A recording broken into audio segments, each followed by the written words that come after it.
Good. Right. So, good morning, virtual audience. Hello. First, good morning, real audience. I learned that today teaching starts again, and tomorrow apparently school starts again. So I appreciate that there's still some people coming. Very quick recap, 2-3 minutes of the main things of yesterday, so we can conclude this topic. So maybe the main results said yesterday, if there's anything you want to remember, you should remember it's this so-called fundamental lemma. Which essentially allows you to reinvent all of linear system theory in a data-driven fashion, if you wanted to. Namely, take a set theoretic perspective, so look at the set of all trajectories, set of all u and y, all time series, in this case of finite length discrete time. And you can describe that set of model, or alternatively just described by data. So you take a matrix full of time series, every column is a time series system of length p, the range space of that matrix equals behavior set of trajectories, provided that matrix has a sufficient rank, namely corresponds to the dimension of this. And with that result, we could go into different problems, in particular MPC problems, and sort of think about how can we formulate them in a data-driven fashion. In particular, we were looking into standard model-based MPC output feedback setup. So you have the ABCD equations, which you propagate forward in time for predicting forward. And you optimize over your future prediction, u, y, and x. But you also need to run these equations backwards in time, find the initial condition to initialize this recursion. And the sort of another takeaway of yesterday is instead of working with these equations, you could just replace them by this data-driven representation. That is, what you search for now are trajectories, which are in your trajectory library. That is both the immediate past, future you want to optimize over. That's one trajectory. It has to live in the image of your data matrix. So there exists a vector G that this equation holds true. So that's a very clean, crisp result, very straightforward. But the result is purely idealized and academic. That is, it will break into any tiny bit of noise or nonlinearity. What we spent the main part about yesterday is how to robustify that result. And I showed you that we can throw on top of this result various regularizations. In particular, we add slack variables to deal with infeasibility in the presence of noise. And we also use the fact that the solution G is not necessarily unique. And we should bias the optimization problem to find particular solutions to G. And I've told you about different ways and different derivations of regularizers. Those that are derived from a robustification of the result in one way or another, or those that are derived from some sort of prior knowledge, like a hidden system modification or preprocessing. That's what we spent most of our time on yesterday. And then I had this opportune moment to finish with a cliffhanger, which is how does all of this compare to system modification? And what we saw in all the case studies where we implemented this, and also other people have implemented these type of methods, is that it consistently outperforms model-based control, which is surprising. You would not expect that, right? Especially since you proved that in the deterministic LTI case, these things are equivalent. So why does it really outperform model-based control across these case studies? And I guess that's what I left as a cliffhanger. Maybe that's the reason why I came back. And today I want to start off the lecture exploring that cliffhanger a bit and give you at least my first order explanation why this is the case. For this, we need to go back to one of the opening slides I showed yesterday. Namely, when we look at this model-based control design in an abstract way, we realize this is a multi-level optimization problem. That is, what you do in the innermost problem, you get your data and you fit a model. So you minimize some sort of identification cost. In the simplest case, something like least squares criterion. And what is important is the subject to.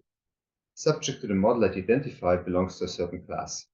Okay. Typically, model class is chosen as linear time invariant for a certain state order and a certain lag out. Once you identify the model from that class, you go into sort of model-based control design.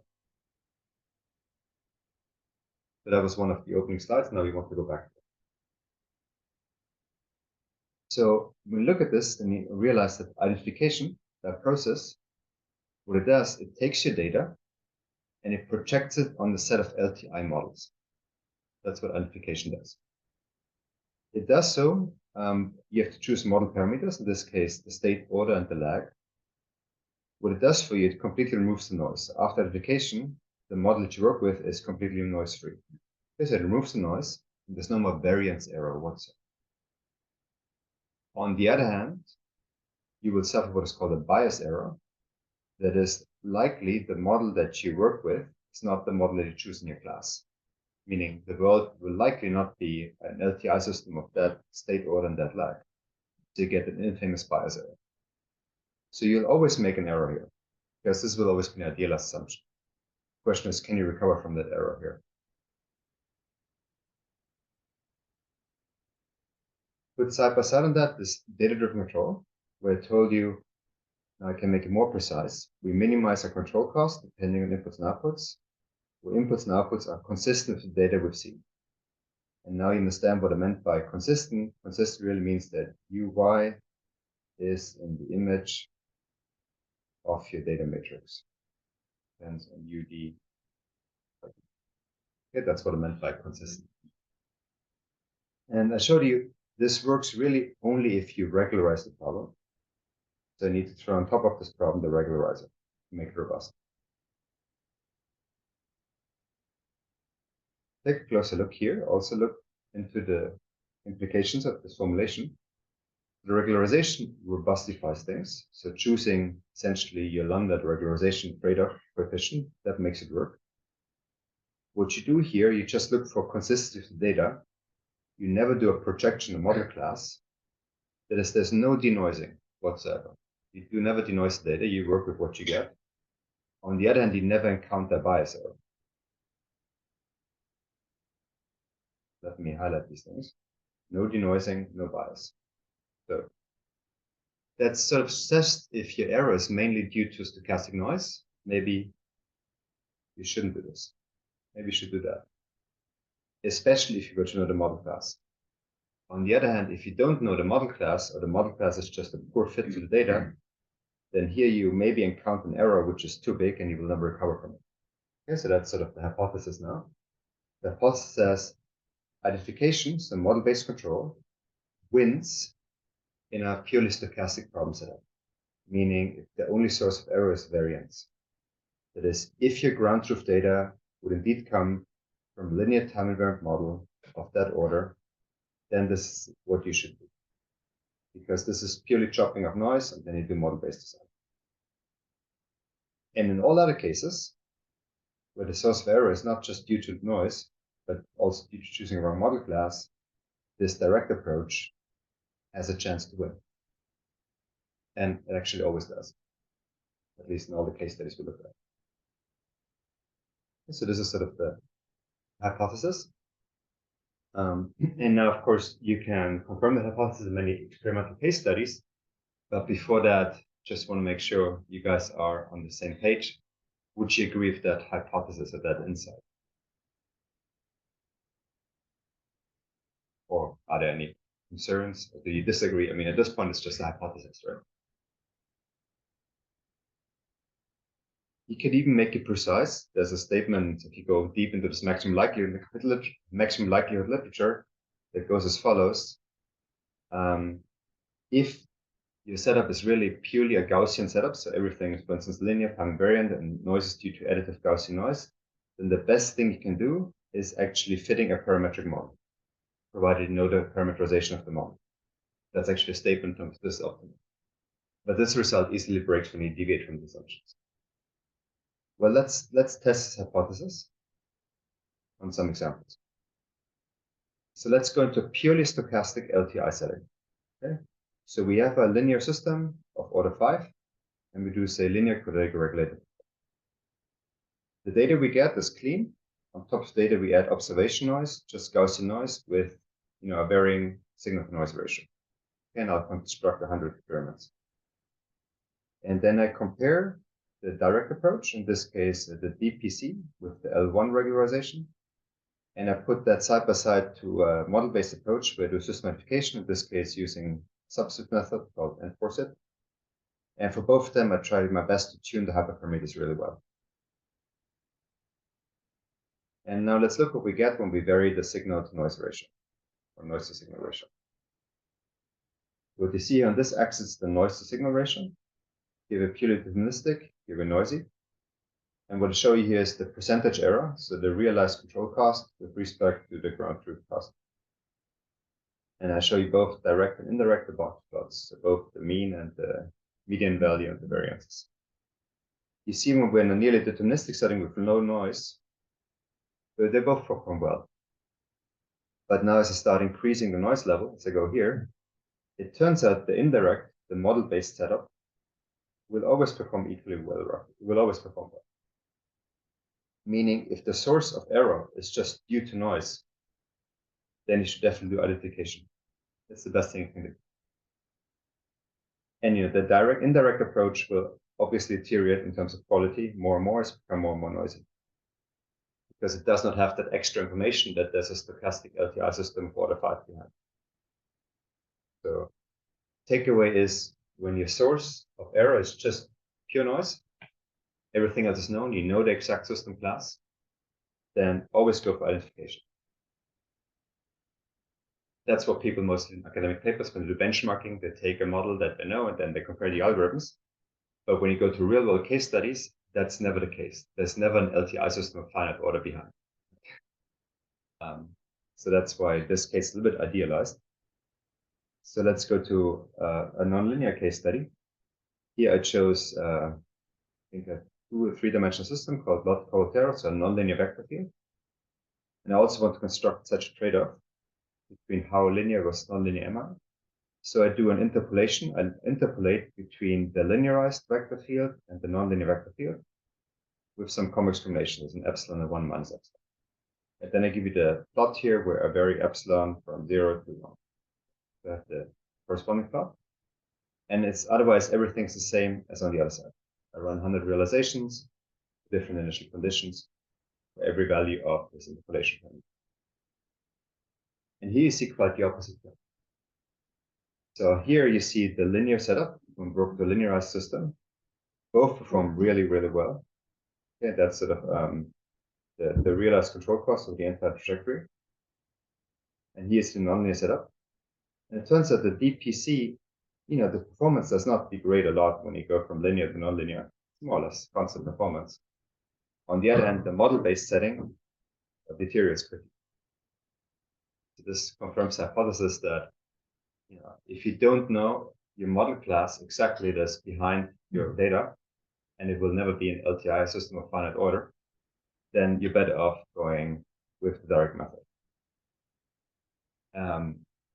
Yes. So you use system identification for the indirect method. Yes. Assuming linear system. Correct. I assume a linear system.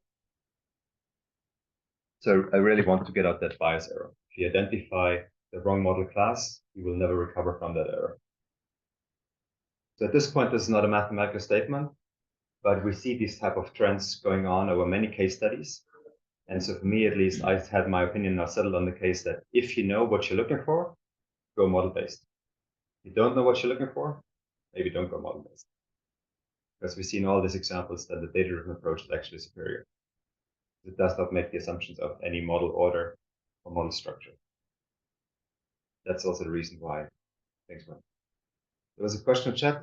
Did you try a higher order model for society? Yes, of course we tried. So of course you could say, let's fit here not a 2-dimensional linear system, but let's fit a 100-dimensional linear system to the data. Right? You can play these tricks. Say maybe there's a 100-dimensional linear system that explains the results. And it turns out these plots will not go as bad; they will get better because you're more expressive in this. But essentially, what you play with, if you want more classical terms, you're playing with the bias variance error. Right? And go to a more expressive model and try to get a better fit for the data, but there's a price to pay. So that sort of puts as a case study really succinctly the statement, which I guess I want to emphasize. Maybe that's one of the main takeaways. If you want to apply this or any other data-driven method, if you know your model class, then go model-based. If you don't know your model class, there's a chance that this method, reinforcement learning or whatsoever, may actually stand a chance of winning against any model-based approach.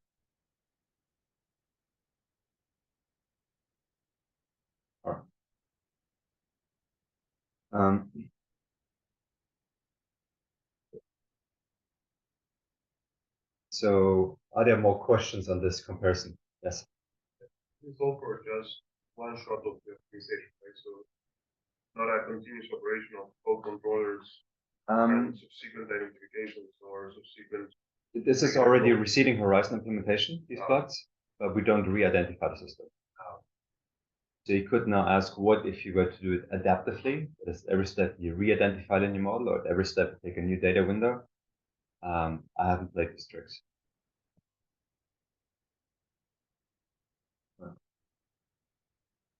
So this now almost concludes everything I want to tell you about the deep sea method. I want to conclude with the case study. In the case study I showed at the very beginning that I used to motivate everything, but we had this big power system model, and I ran the deep sea to stabilize it. And now that you got all the information, just wanted to a little bit tell you more what is behind the case study, if a better insight. So again, here we have our power system model. It has a bunch of synchronous machines here. Those of you that know power system probably recognize this as a standard test case from literature. It's called the Kunder two-area system. Took two of these and we interconnected them. One of the interconnection is an HVDC where we can control the converters here. We grab our power flow measurements. Oh. Zoom has stopped. Is that a problem for us? I guess it's a problem for the others. Let me quickly reconnect. Oh, it says something like installing here. Updates. It seems to be fine. Yeah. All right, then. Sorry for the. Yep. I just relog in. 680. 8264 0242. 09 21 70 21 70.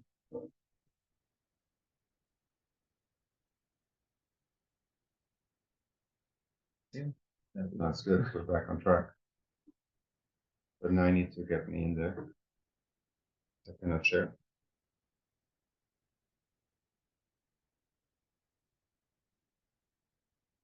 Make me a co-host or so.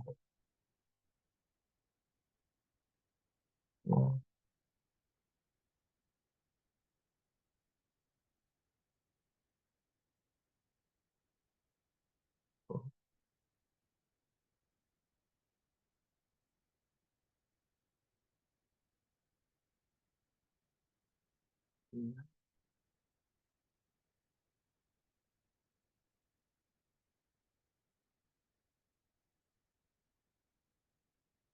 We're back. All right.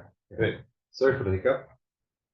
So I want to conclude just by walking you through that case study that they used to motivate everything initially. This was this power system case study where we saw these inter-area oscillations, and we grabbed the power flow measurements on the lines, and we sent them to the power converters for feedback control. If you care more about details, those of you that are more into the power system, power electronics world, these power converters are controlled with standard current voltage loops, phase lock loop, and we essentially control additive signals with current loop. Those are the interesting. I told this was a rather challenging problem, at least I thought so. 200 states, 8 measurements, and non-linear, had input constraints and so on. And now what I want to compare is sort of model-based MPC and a deep sea. And I want to tell you how I tune all these parameters that I need to choose. So let's look first at the centralized control design. If I control both converters of all the data, what I compare here is the DPC method. And I compare a model-based design where the first a prediction error method. So essentially do system identification in the data, followed by MPC. And this nicely shows for this example, you can do system application in MPC, but it does not give you very good performance. The oscillations will continue, very lightly damped only. But the deep sea would dampen them very efficient. Okay. I guess that also underlies the statement or signs the statement that, in this case, you don't have a linear model behind. If you identify a linear model, you get poor performance in this case. The way we get the data in this case, the first index is just an open loop. And then what we do on top of this, we put in here some sort of noise excitation signal. And from the noise, we collect the data. And then here we do the damping. There's various parameters to be tuned. So before I go to the parameters, just again, the comparison of the deep C and the model-based MPC. Here I show you the number of simulations and how often we hit a certain closed loop cost. Okay. You see closed loop cost increasing there. That is, most of the time, both the model-based and the data control are okay. But then there's quite a few outliers where the model-based cost would just give you poor performance. So deep C wins maybe as expected. What about the hyperparameters? There's a few parameters to choose. In this case, we had an L1 regularizer. We put on top of the problem. And again, there's this sort of 3-4 decades where performance is flat. And so you want to tune the regularizer that you're in this flat plateau. Okay, and the way we do this is we just, on a log scale, we choose 10 to the minus 2, 10 to the minus 1, 10 to 0, until we find that range. Okay, so in this case, we choose 20. You also need to choose your estimation horizon. That is, how far do you go backwards in time to initialize your system. And I told you in the model-based case, this estimation horizon is roughly the dimension of the state. So this is sort of a complexity of the state. What you see here, of course, the longer you go back, the better things get. But at some point it plateaus. So we are choosing 50 or 60 or lower. Okay, so in this case, sort of if you want this interpolation, a 60th order linear system would roughly explain the data. Of course, the further you go back, the better you become. Price to pay is computation, because this will amount to the number of rows you have, among others, in your data matrix. How far do you go into the future? Prediction horizon. For those of you that have done MPC, they know the further you predict forward, the better your performance gets, the more stable you are. So you have an incentive to go further in time. And indeed, if you look at the closed loop cost over your prediction horizon, you see it becomes much better when you choose a sufficient number, but then more or less plateaus. In this case, we go 120 steps forward. After 60 input steps, we get new measurements to repeat. Finally, the question is, how much data do you want? How many columns of your data matrix do you want? In this case, we choose a data matrix is roughly square. That was sort of our experiments often show that if you choose a square data matrix, you get good condition numbers and then good things happen. The theoretical result is just, need the full rank. Computational cost, because that's the real price to pay for these hyperparameters, is with a 0.02 sampling rate. I need 1 second to compute things on a laptop. That's why I can only every 60 samples or so recompute things. So it's implementable even on a laptop. For the solvers, we had best experience with something called OSQP, Operating Splitting Method Quadratic Program. That is the solver that Google uses for its PageRank search, among others. So it's really meant for large-scale quadratic programs, and it's very good. But as you can see, it's not great, but it's implementable. Comparison of different data matrices. I'll not show this here. I want to show you how we did the decentralized implementation. So we ran 2 controls separately, one here, one there. And what we do, we treat these interconnection variables, this here, which the 2 systems share, as a disturbance.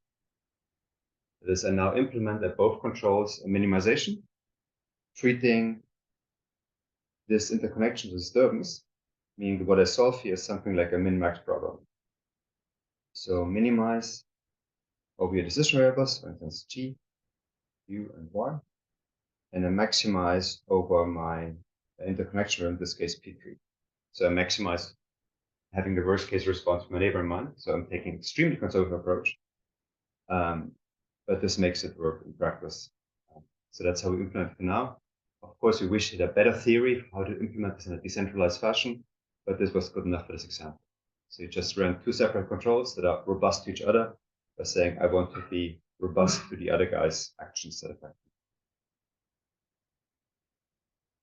And as you can see, also this decentralized case, things work very nicely. Price to pay, now you need to solve a min-max problem, which is a little bit more expensive. So now in total, I need 2.6 seconds to solve. Still implementable, but now we get to the borderline. Yes? Mm-hmm.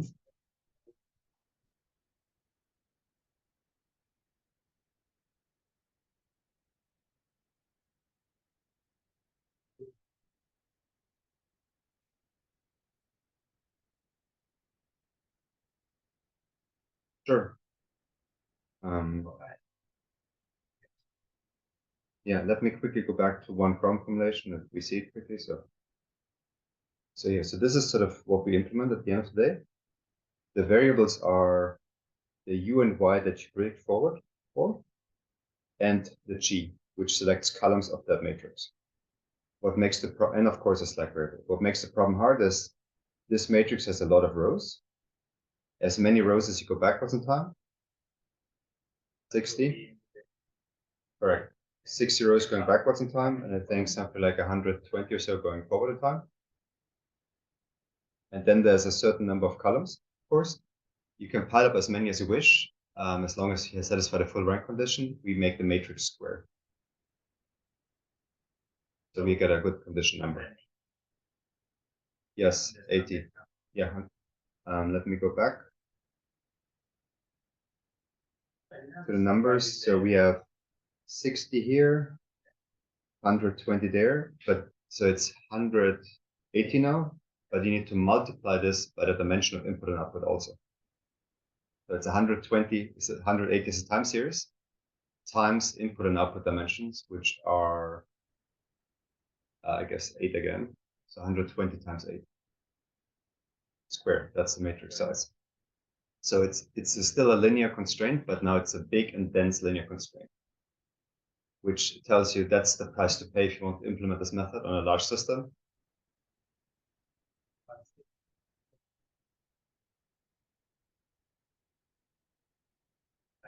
Mm-hmm. The G is a vector. It's not a matrix. It's a vector. The size of the H matrix. G is a vector of the size of number of columns, which is then, I guess, yeah, also 180 times the input-output dimension.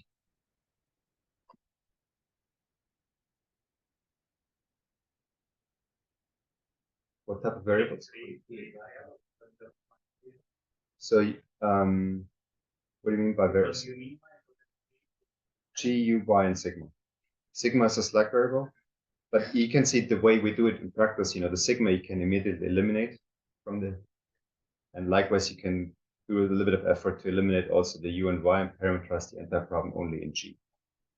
Because, for instance, you could write the last equation here as Y is some matrix times G, and you get rid of the Y equation. So overall, you break things down a little bit, but still the G vector is the large one that you need to optimize.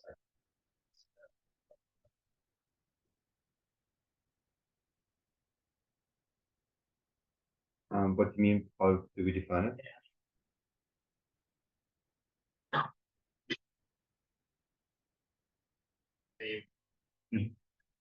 Okay. Mm-hmm. Sure.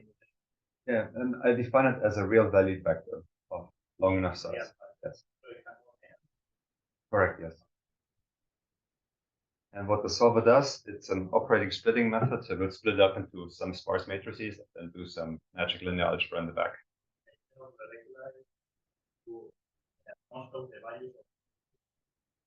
Correct. Correct.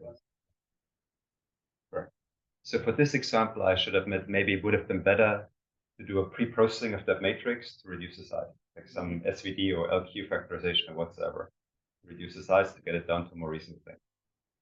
The reason why I don't want to do this, because the ultimate goal where I would like all of this to go to some point is to make it adaptive.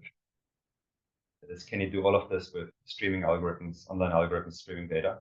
And that's why I don't want to avoid any pre-processing. But of course, for such a large example, maybe you should do pre-processing to reduce the problem size.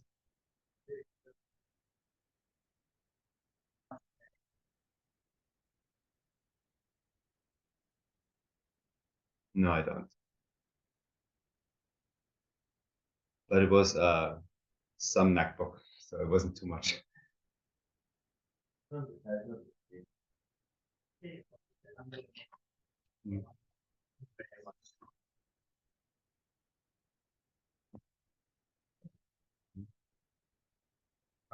Line. There's also, I don't see the chat anymore. Okay, we can pull that.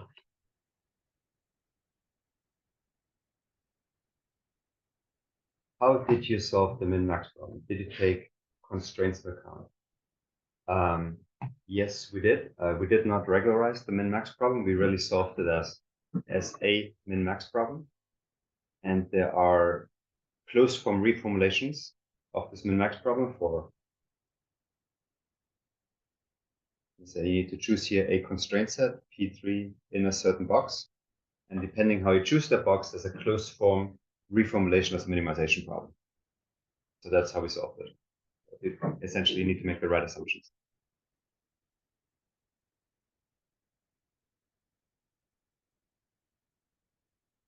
So this, yes.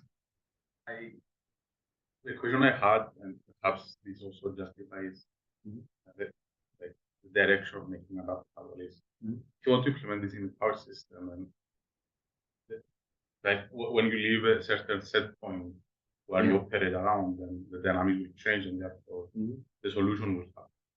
Yeah. So okay, so when what they do in the R&D companies that I noticed being used by ABB, Hitachi, and Huawei, all three of them use this. The way they tell it to me, they just get fresh data. So they just, do some more excitation, get fresh data, and rerun it. That again, they have never tried it, I think, on a real system. They only tried it in simulators. my other question is, for example, in power systems, you already have some knowledge of the physics. For example, you know that you'll expect sinusoid or quadratic behavior, how voltages are closed. Sure. But then these incorporate. Sure. So your question goes along the lines, if you had prior knowledge, this would be complete overkill, right? So what are the alternatives? You could write down a bunch of model-based constraints, and for the things you don't know, you write down these constraints. That's one way of doing it. Intuitively, this might give you the best of both. It could give you the best of both worlds, yes. In my experience, for power systems are not very nonlinear, to be honest. Because power systems, before you hit real nonlinearities, you trigger protection. So power systems, mostly, these are the issues that what makes power systems nonlinear is that you have very tight constraints normally, especially when you work with power electronics. These you trigger much earlier before you trigger real system nonlinearities. So in my experience, it's not an issue, but of course, putting in any sort of model-based animation would definitely make things better, more valuable.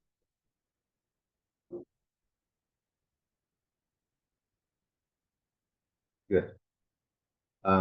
You guys are asking all the right questions. I guess you already said all the conclusions yourself. Quick summary of this method. Main takeaways: you can use a matrix time series to predict a model. You don't need to use models if you don't want to.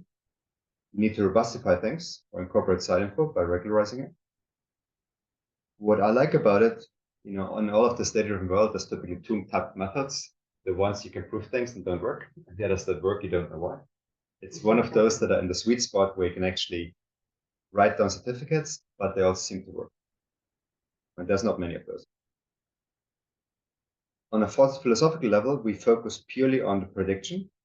We don't care about the predictor. We don't care about a generative model that produces time series. We just care about what we can predict. What's the main catch? You identified it. You cannot violate the no free lunch theorem. In this case, the no free lunch theorem says, well, you need to have more computation. And that's the fast way. In terms of ongoing work, and that's what I want to focus maybe the rest of this tutorial onto, is adaptive. Because I personally consider all of this data control pretty lame if you get offline data. Get offline data, you may just well identify a system, a clever one, and uncertainty estimate. So pushing all of this to the online timescale is important. As said, there's a lot of people trying it for the NPC methods. Nobody has a real rigorous understanding. So what we'll do now in the subsequent tutorial, we do this for a problem which is a little bit easier, namely just the LQR problem, where we can say things. For the NPC case, nobody understood it yet. And personally, I'm interested really in application to a business case. What do I mean by that? Business not in terms of making money, but I'm really interested in problems where you can solve it that way and only that way. You know, there are problems that nobody knows how to solve them in a model-based setting. It would be nice if you can attack these problems with these methods. If you could control nuclear fusion, that's a bold example. So that's what we are trying to look at, hard problems like or in soft robotics, which you can solve with these methods and not with any other methods.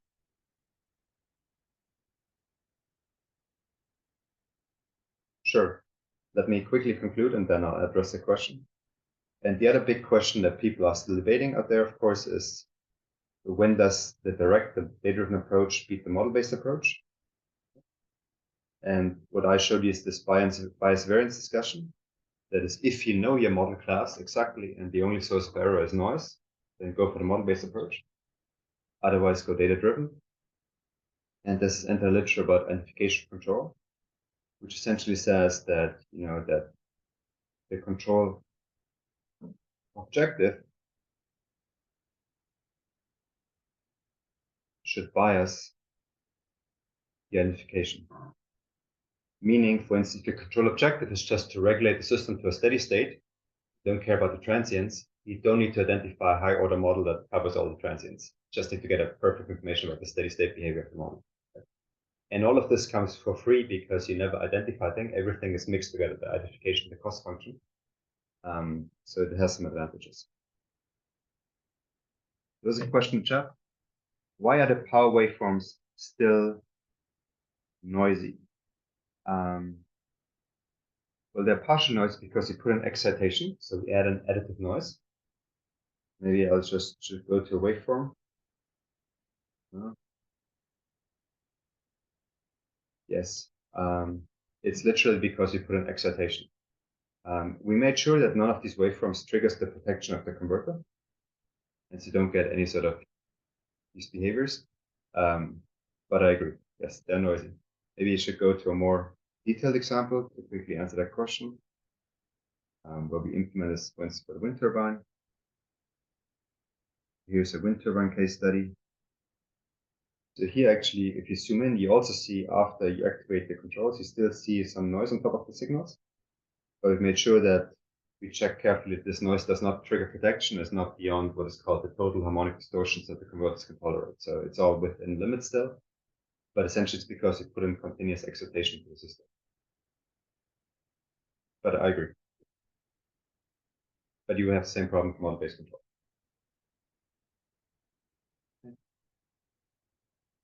So, as I said, for me, the natural follow-up is make things adaptive or make it nonlinear, because the model as it is really method is developed for a linear system, and it's taking offline data. So these are the two challenges that I see as the big challenges going forward. This one I tried often and failed. Now I attack this one, the adaptive case. Before going there, are there any questions on what we did yesterday, this deep sea method, or on the case study? Yes. Maybe something that we didn't do, but we quite straightforward when you have states that are not in the measurements. The idea would be to then build a server and then put those in the measurements. No, this method is completely independent of state in terms of it just works with inputs and outputs. But you need to go back in time far enough so that you could identify a hidden state. But there's no explicit state, you don't build up servers or so. Perfect. So how do you, for example, enforce constraints on state? Okay, so you enforce the constraints then on the output, and you can only enforce them in a probabilistic fashion then. Yes. So when you have a nonlinear system and you more or less know the nonlinearity, I don't know whether you did any case like this, how did the those cases. When you know the nonlinearity. Yeah, and you have, let's say, a good solver for the nonlinear empty. So what we did, I don't have it on the slides, but maybe I can pull out a paper or so. We did sort of a linear parameter varying setting where we embedded the nonlinearity as a measurement, essentially. And then we had a linear system that varies with this nonlinearity. And that works extremely well. That works very well. Under the assumption, of course, you know the nonlinearity and you can measure it. It definitely improves things a lot.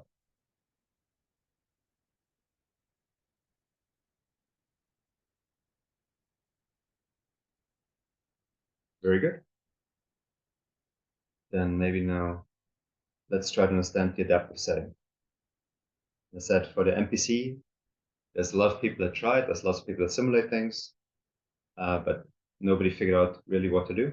And so that's why we do it in a simpler QR setting. Good. Which gets me here.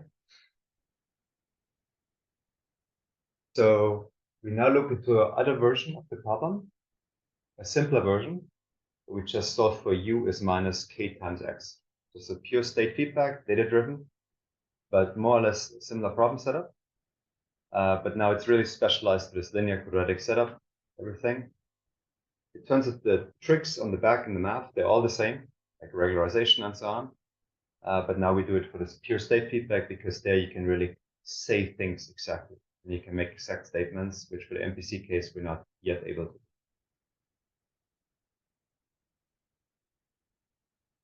Okay. LQR. Quick hands up. Who knows? Who does not know what LQR is?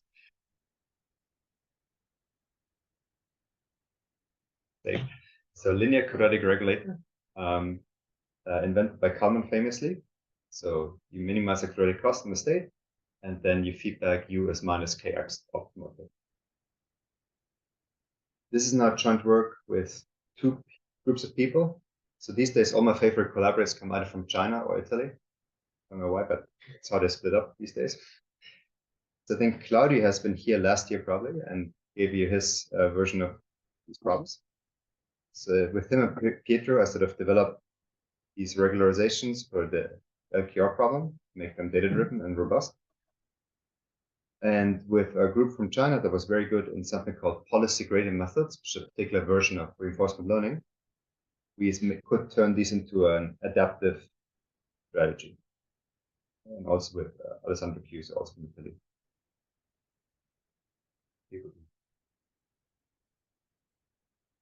And it turns out these are all old problems. I mean, LQR is not a new problem. Even data-driven LQR people worked on for 4 decades.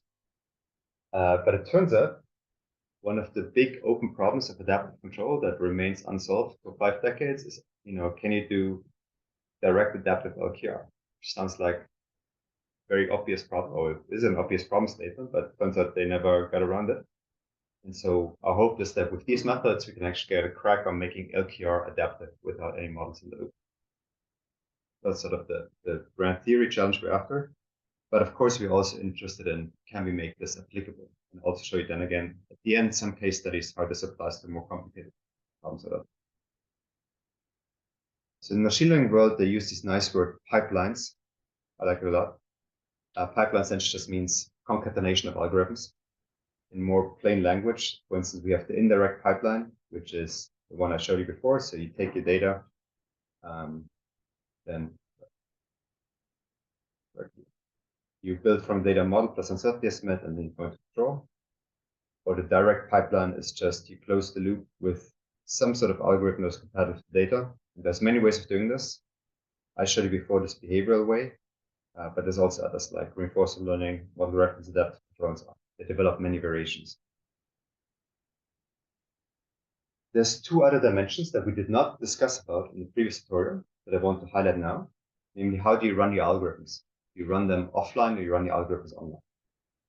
So there's something essentially episodic and batch. That is, you collect a batch of data. With this, you design policy, and then you implement it. And maybe every once in a while, you get new data and you repeat. But you do this really in episodes and batches of data. Ideally, of course, you would like to make this as continuous as possible to be very adaptive to any sort of time-varying situation or to track a nonlinear system.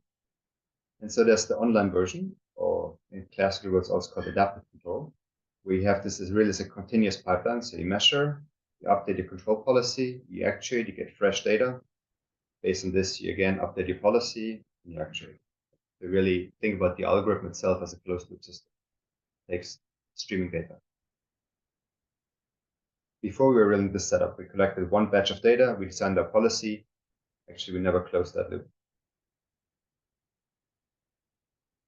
And I already told you yesterday many of the trade-offs when you do these things. You know, you could argue about what is more complex, easy to implement, more computing power. Often people argue, well, what's the goal? Are you interested in optimality? And maybe you should do this, collecting a batch of data and designing policy. But maybe if you're interested in stability or so, then it's often better to refresh as often as possible. And what people generally agree upon, that ideal version of doing things would be this online and adaptive fashion, if you know how to do it. To do it direct, ideally without assuming a parametric model in the middle, and have all this optimal yet robust and cheap and trackable. Right? This would of course be the ideal setting, but nobody knows how to do this. Even the online adaptive setting is very hard. In my experience, adaptive control is the hardest branch of control that people tried, left again, tried again, and left again. It seems to come in waves, but generally considered much harder than all other branches. And I'd like to explore these questions now for the LQR setting. And you'll see all of the tricks that we developed yesterday popping up again for the LQR setting, but now in the really model-based, or in the case where we have a state-space model, and in the case where I directly measure the state. So assume now direct state measurements. I quickly want to show you how we formulate the LQR problem, because there's a million ways how you can parameterize it and solve it using all sorts of changes of coordinates, recut the equations, I don't know what. I wanted to introduce you quickly the way we do it, and then we can move on from there. So your cost function that you want to minimize depends on your control gain k. And what you minimize is the following. You minimize cost running from 0 to infinity. And what you penalize essentially is your performance output, ZT squared. Set your performance output, in this case parameterized by the Q and R matrices. So what you minimize is the infamous QR cost, namely you have an X transpose QX plus a U transpose RU. Okay, the standard formulation. And you want to minimize this with closed form feedback. U is KX. So you optimize over K.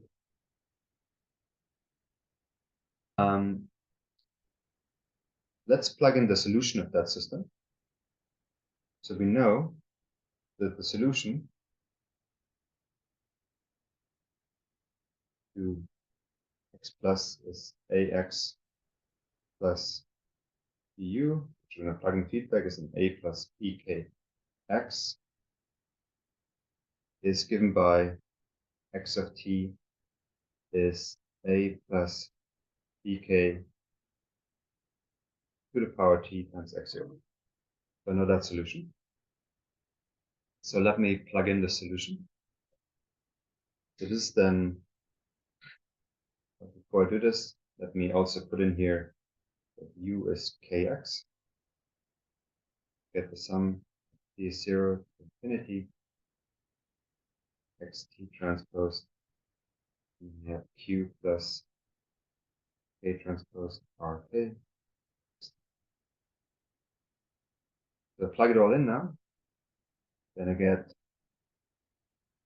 cost the sum from 0 to infinity. Here I have x0 transpose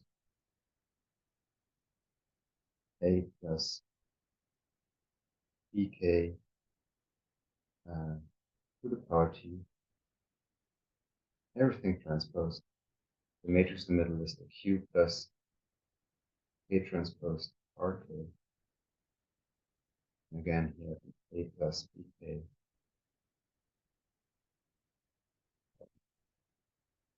Times X0. Okay, so this would be the full-blown way of writing out the LQR. That's of course not very convenient, say if I now want to optimize OK. So nobody does it this way. But there's you can now go into a nice reformulation. So you need to recall the observability gramian, namely this complicated matrix powers that I wrote down here. Go under the name observability gramian in the literature. Take this matrix in the middle, which was this sum p is equal to 0 to infinity a plus bk power t transpose u plus k transpose power k, and that entire thing. This is called observability gramian. Again, nobody computes it this way. The way you can compute this thing is the following. Namely, W is the unique positive definite solution to a Lyapunov equation. And the Lyapunov equation in this case is A plus bk transpose W, A plus bk, minus W plus Q A transpose R is equal to 0. So the way people solve the LQR problem is they solve this. That was the wrong one. Do this. Not so used to using PowerPoint yet here. This one. The way you solve this problem is the following. You solve this Lyapunov equation for W. And then with W, you go into the objective. And the objective reads just as, well, x0 transpose W x0. And then you can play all sorts of tricks, alternating between the two and so on, but normally you parameterize the problem this way. Let me quickly summarize it all on this one slide here. So the way we write this at the end of the day is the following. We write as minimize k, function j of k, which is 0 transpose W x0, or more commonly it's written as trace of W times matrix X. This matrix X is here x0, x0 transpose, some sort of initial state covariance, subject to the Lyapunov equation for W. And this you can turn into an LMI and convexify. And that's how it's solved. That's how it's really coming from. I also want to tell you another way of writing it, which is yet turning it into another LMI, which is the one that we'll use, or we'll actually use both. So another way of writing this is the following. I can write this LQR cost, J of K, as my sum. You have my X T transposed U plus K transposed R K S T, which I can also write as sum of all. And I write, instead of the inner product, I write a trace, something like a trace of Q is X transposed plus A transposed RK XT XT transposed. which I will again rewrite as trace of Q is P plus the trace of K transpose RK is P, where P is sum of all t from 0 to infinity xt transpose. So essentially it's a state covariance over time. So that's another way of rewriting it. And again, nobody calculates that xt at that p, but the way you solve it is following, you say where p is the unique positive definite solution to a Lyapunov equation. In this case, the Lyapunov equation is a plus bk, p is a plus bk transposed minus p plus, and here you have x0 transposed.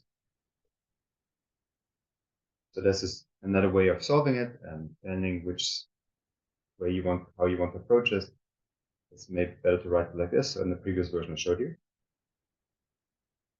It turns out for the solution of the LQR problem is independent of the choice of x0. So people just often put here simply a identity matrix. Doesn't matter which one you choose. So this was just different ways of formulating the problem, how you solve it computationally. Now I should clear my pen markings here. So this is how we formulate the problem. And that's, I just want to show you where this LMI parameterization also come from. So what I do, I write solve the LQR problem, trace of performance matrix Q times P, plus trace of K transpose RK times P, where P solves the Lyapunov equation. It turns out it's often advantageous not to write this with equality sign, but with inequality sign, but the solution will always hold with equality. But that's where these things come from, type of equation power formulation. With one short complement and change of variables, you can write this in a complex problem formulation, which is not important now how we do it, but this can easily be put as an LMI condition. That's the LQR problem. And the LQR problem is sort of the benchmark for any control problem, right? If you cannot solve the LQR problem, you can just as well go home. That's where you should compare everything. And sort of many people applied the data-driven control in the LQR problem. If you go to, say, ICML in Europe, into a reinforcement learning session, they always also have the LQR problem. That's sort of the benchmark, one of the ground truth benchmarks if you want to compare your algorithm to any other.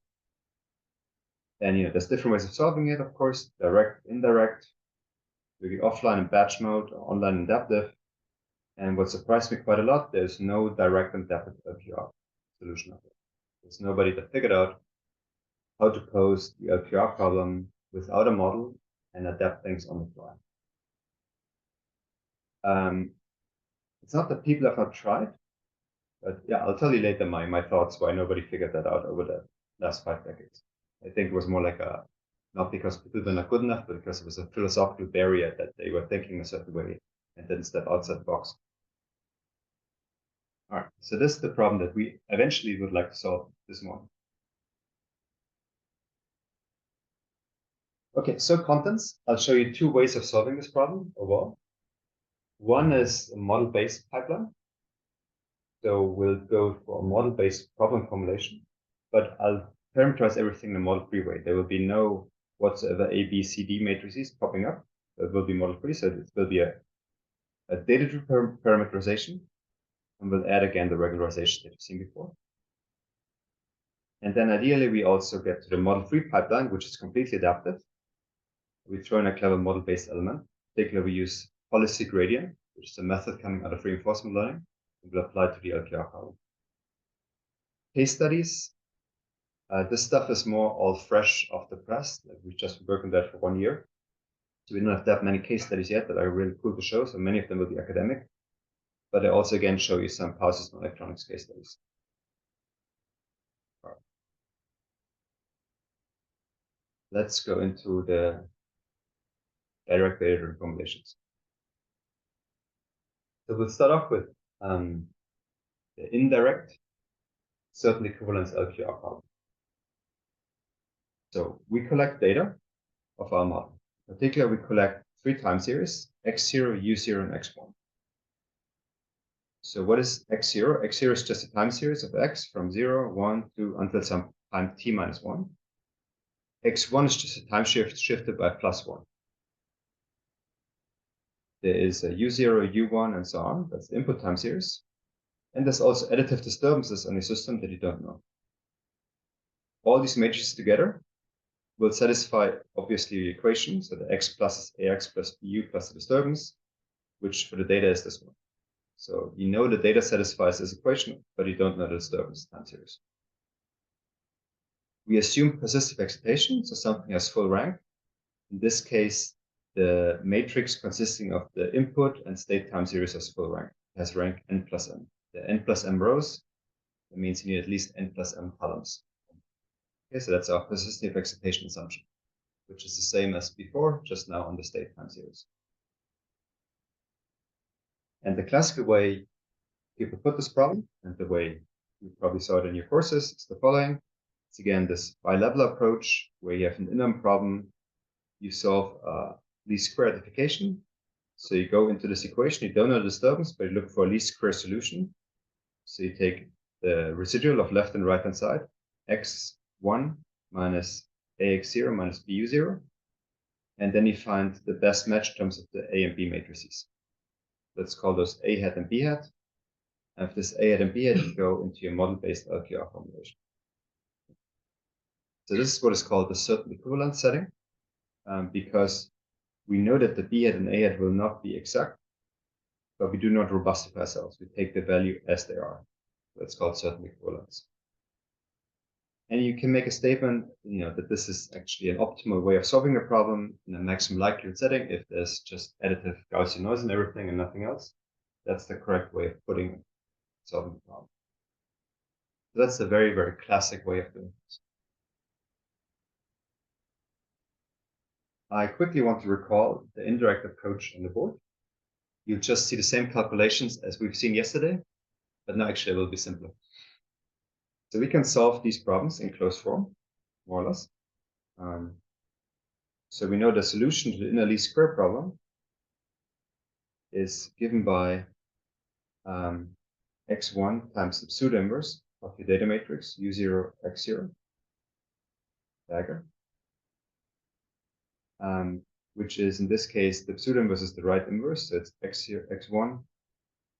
I have here u0 x0 transpose times matrix is u0 x0 u0 x0 transpose inverse. I can take that inverse because this matrix is full row rank. That is, the product of this matrix transpose has full rank. It's non-singular, and I can take that inverse. You can easily convince yourself, if you were to take this residual, you multiply it from the right by u0 x0 transposed. You take this matrix times its transposed.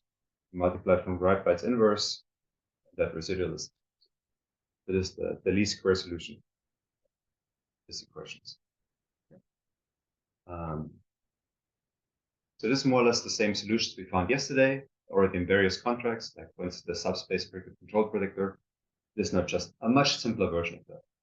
No outputs, no prediction, nothing. And we can do this because we have the full rank condition of persistive excitation. Solve that question. The persistive excitation is in this case actually a necessary assumption for identifiability. Okay, that's quite standard. And then we go to the model-based. Now, the direct approach is a little bit less straightforward. And those of you that have been here last year and attended Claudius' talks, you probably remember how he did it. So let me give you like the one slide version of how he does it. And it goes as follows. So, and it's actually a quite cool set of tricks. It just takes me 3 or 4 lines to write them down. But it took the community like multiple decades to figure out these tricks. But they're really cool. So persistive excitation says this matrix has full rank. So persistive excitation implies, among others, that any other matrix lifts an image of that matrix because it has full rank. So you can make a statement as every K, control gain you're searching for, you don't know it yet, there exists another matrix G, so that K identity is U0, X0 times G. So this is just essentially the persistent excitation assumption being used. So I know this matrix has full rank. So any other matrix must live in this image. In particular, a matrix that contains the unknown control gain K I'm searching for. This is just linear algebra. It's not clear what it's useful for, but that's another way of formulating things. So let's see what it's useful for. Let me write down some subspace relation for the closed loop matrix.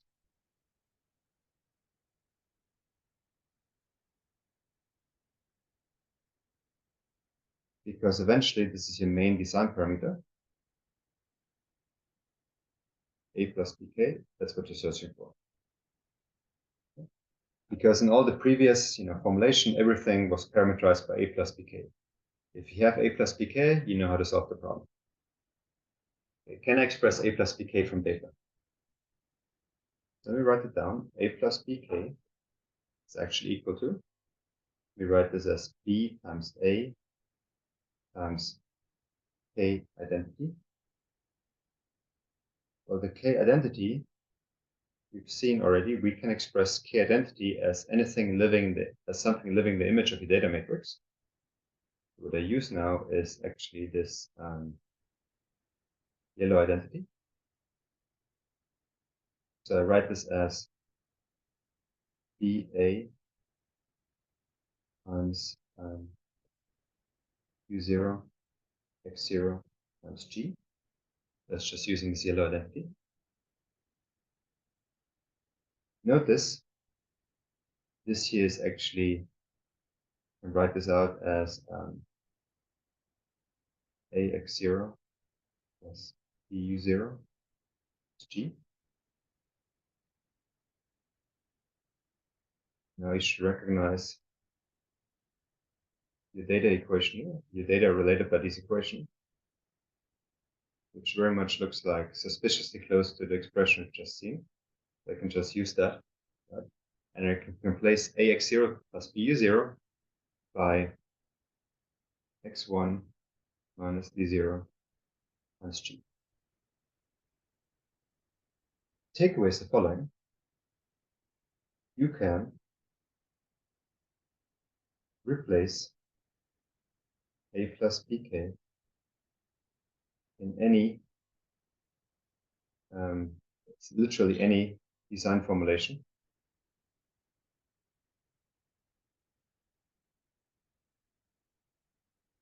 by following, you just say your A plus BK is actually X1 minus 0 times G, where G solves this above yellow equation, namely Ki is U0 X0 times G. So you can now take your favorite control book on LMI-based design parameterization, any H infinity, H2, whatsoever, and replace A plus BK by this. And you can write 100 papers on it. But literally, this is like 2 lines of tricks.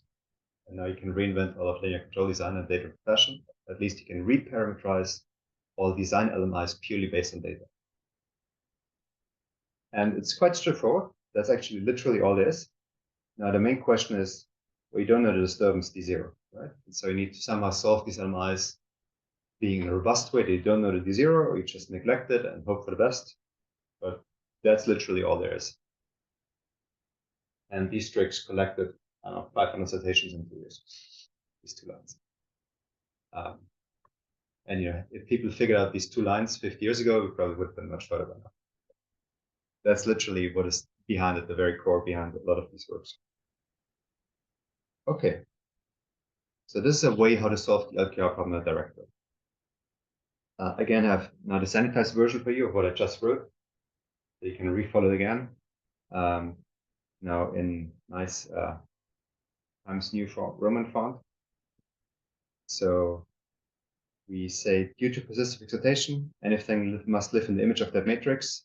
In particular, unknown K matrix must live in the image. There exists another matrix G, so that this equality holds true. I can write A plus BK as BAKI. I use the identity, I write it as BAU0X0. I now use my data equation and write this as x1 minus d0 times g. That's literally all it works. So you can substitute A plus BK in all the LMIs by x1 minus d0 times g. And the main concern is now worrying about the disturbance time series. What I'll do for now as a first step, I will not robustify myself. I just place certain equivalence, that is, I close my eyes. I don't have no information about disturbance. I don't know if it's a positive, negative whatsoever. And it just well neglected. Certain equivalence essentially is a nice way of saying I just neglect noise and pretend it's not there, and replace A plus BK by x1 times g. I later have to worry about that, obviously, but that's one way of going about it. So here's the two formulations side by side. So here's the indirect model-based approach, where you solve from data the x1 minus b8 times u0x0, and then you go into your model-based design equation. And this is the direct approach where you place here's the A plus BK. You replace A plus BK by x1 times g, just showed in the previous slide, where g solves that extra constraint equation. Just sort of them side by side. Let's quickly maybe solve these problems to understand, are they actually the same? Are they not the same? It turns out in a noiseless case, they will be actually the same. In the noisy case, it will not be the same. So let me maybe solve these problems. So I already know that the solution to least square problem is actually given by x1 times u0 x0 pseudo inverse. And now I can use that my closed loop equations a hat plus b hat k, I can write as b hat a hat k identity. And now I plug in that my a hat b hat is given by x1 times pseudo inverse. So that's x1 times pseudo inverse u0 x0 dagger times.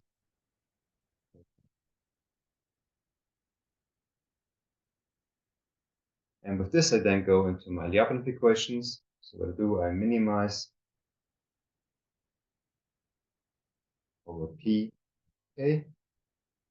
Problem would have here a trace of qp plus trace of k transpose rkp subject to, and my Lyapunov equation after I put in the least square solution will read as follows. I have here x1 pseudo inverse of u0 x0 times I p. That's the same expression transposed again, minus p plus identity is less equal. So if you want to highlight one part of that formulation, so if you were to solve the least square way, you would get the expression. Now let's see. Remember yesterday I had one slide where I said I compare the SPC predictor to the deep C formulation to derive the right regularizer. So this is more or less the equivalent problem formulation here, just in a slightly different context. We have the same problems here. So if I want to solve this problem, recognize the first issue that this vector G here is not unique because this matrix will have a large null space. So here the issue is G is not unique since u0 x0 has a large null space.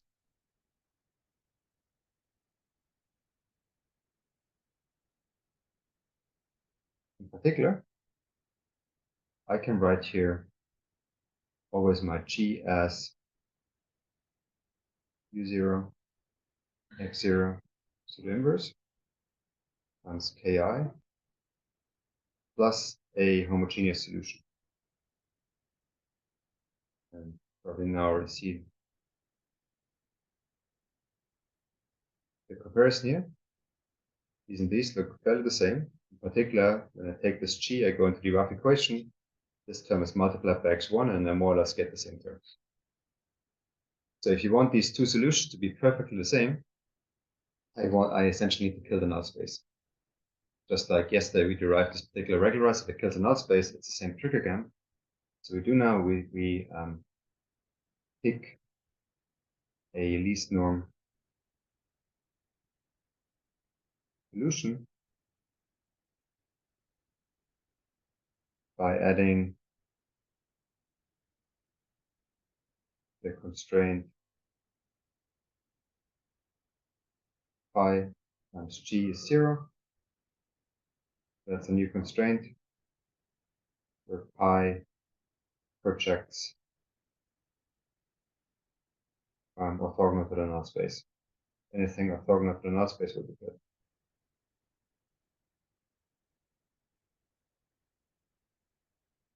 So very much the same trick as yesterday. And then we can really say the two problems have the same solution. So let me put this again.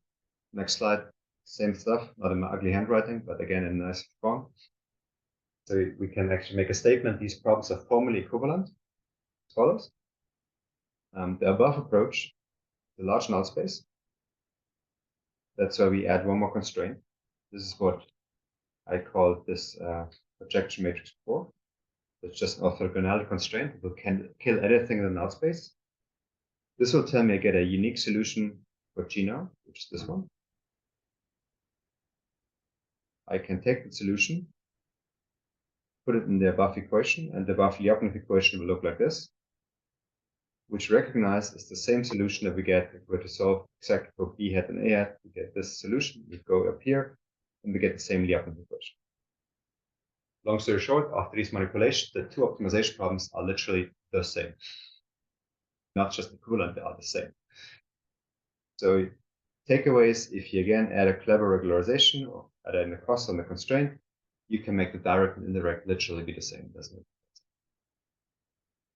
And so that's this equivalent, and what's the extra match ingredient? We need the x-axis, we need another regularizer. This repeating the same story of yesterday.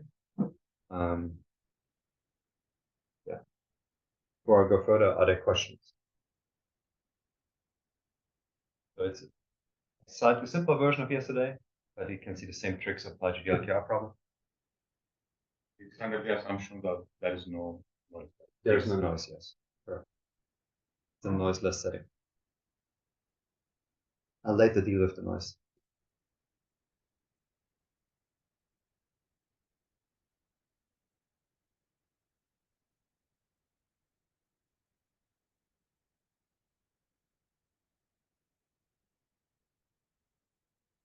Second.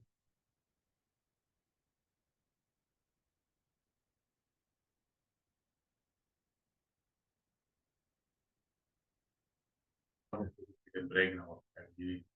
I'm just letting you know in case. Sure. Maybe actually now is a good time to take a break. Let me just got that one slide here. I just showed everything to you. So what I can do instead of writing this extra projection as a constraint, I can also again put it in a cost function with a high enough penalty in front of it. What is now nice is, well, if you put the penalty high enough, we know this equivalent to the model-based LKR.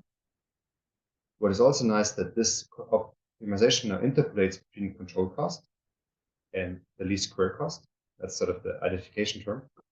So now you really have an interpolation between the two with this lambda. And the point that you just brought up, nowhere here we had any sort of noise, right? This was certain equivalence. We closed our eyes to noise. So the question is this formulation robust? But we need to add now more robustification on top. And that's how the story will continue. And maybe now it's a good time. Thank you.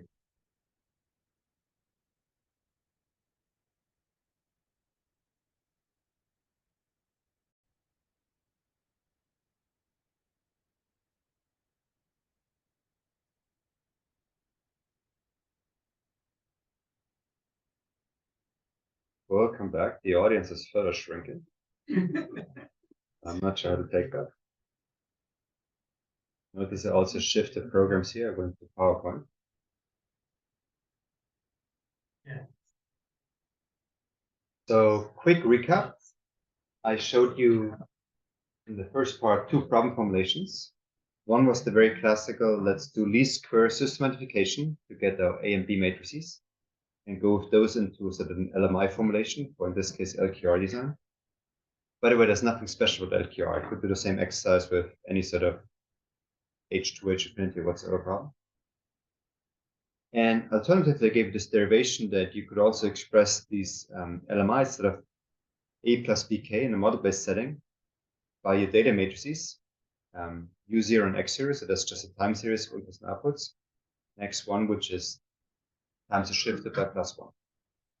And these 2 problem formulations are equivalent, again, upon adding a particular extra regularizer that makes sure that you kill the null space which is within your data matrix. Conceptually, the same argument as yesterday, not just applied to the LQR problem. And one thing, go back. I still need to master PowerPoint, which I use only once a month.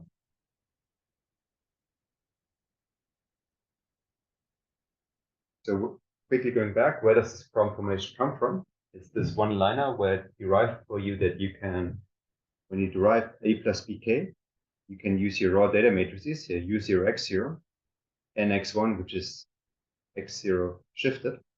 You say A plus BK is X1 times G, where G satisfies this blue constraint. Now in reality, there's a disturbance, and you have X1 minus the disturbance time series times G. You don't know the disturbance time series. Everything I derived for you was without that one. And now we need to understand, are things robust, are they not robust? That's just setting the stage. Let's go into the robustness study a little bit. So is this problem formulation robust? This direct data problem formulation, again, with the regularization involved. And what's the issue? Following that what we certify in our design is this Lyapunov equation, which gives you essentially it's a stability equation if X1 G is A plus BK. So you certify stability in this case for this Lyapunov equation. However, A plus BK is not X1 G, it's X1 minus the disturbance times USMC, which you don't know. So ideally, if you want to certify stability, you should solve this Lyapunov equation, which you cannot because you don't know it. So the mathematical question is, when does a solution to this above equation imply that also the lower equation is true? So when does nominal stability imply robust stability? And you see the main difference between these 2 equations are these cross terms, these here. And essentially the insight is, for robustness, you want G times P times G transpose to be small. The cross term should be small. If that cross term here is small, then a solution to nominal equation will likely also imply that the real equation is satisfied. That is, nominal stability implies robust stability. And that's, by the way, what the regularizer is doing, right? The regularizer says, find a small G, find the smallest G in the null space. So that's what this regularizer is doing. So it makes already sure that this thing is small. That's why there's a hope the regularization will also promote robust stability. But you can take it a step further and say, well, if I really want to promote robust stability, I should really maybe regularize this cross term, make sure this cross term is small. And that's an idea that, again, this guy's Claudio de Pers and Peter Tesi had said, why don't we just put as a regularizer, literally this cross term, the cross term which accounts then for the noise in the Lyapunov equation. And let's make this one small. So they said, let's regularize with this guy. Rationale is clear why they want to do this. So that's the robustness promoting regularization. And they, proved various things about it, that if you make your rho large enough, this thing actually becomes stable. Quick robust performance analysis. I will not do the analysis really in the board, I'll just show you the main result. So to quantify really your robustness, you need to define the signal to noise ratio. So we quantify signal by the data matrix and noise by the disturbance matrix, and take a worst case relation, so the minimum singular value of the data matrix divided by the worst case singular value of the noise matrix. As a performance metric, we look into, the performance of our regularized data-driven LQR. So that's the realized cost when we add the regularizers, either the certain equivalents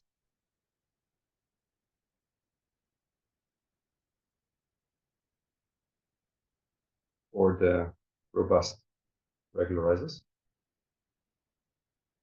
These are the two.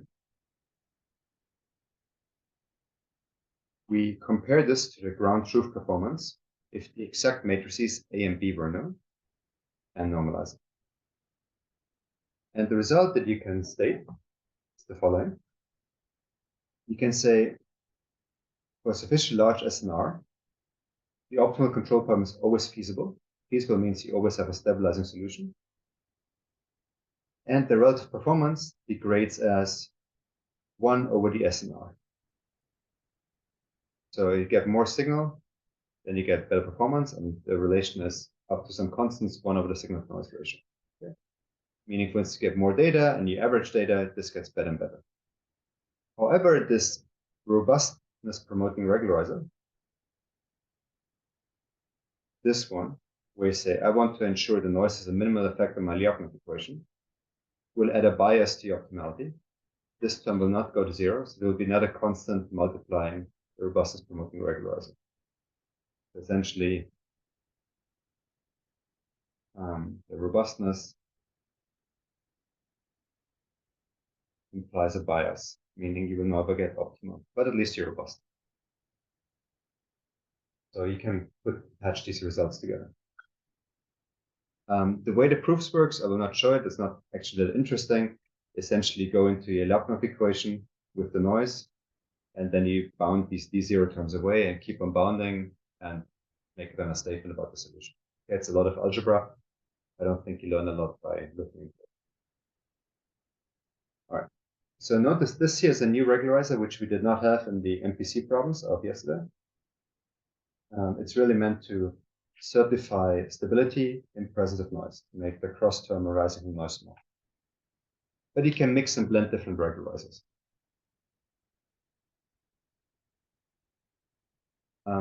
I want to show you one more regularizer, which is more along the lines of what we had yesterday, because again, you could do the same, which is a regularization promoting a low rank approximation. So before I explain that problem setup, I'd like maybe to first state a little bit of a lemma, namely, let's assume persistive excitation holds. Persistive excitation means this one here. So the rank of x0, u0 is n plus m. That's persistive excitation. Then the following are equivalent.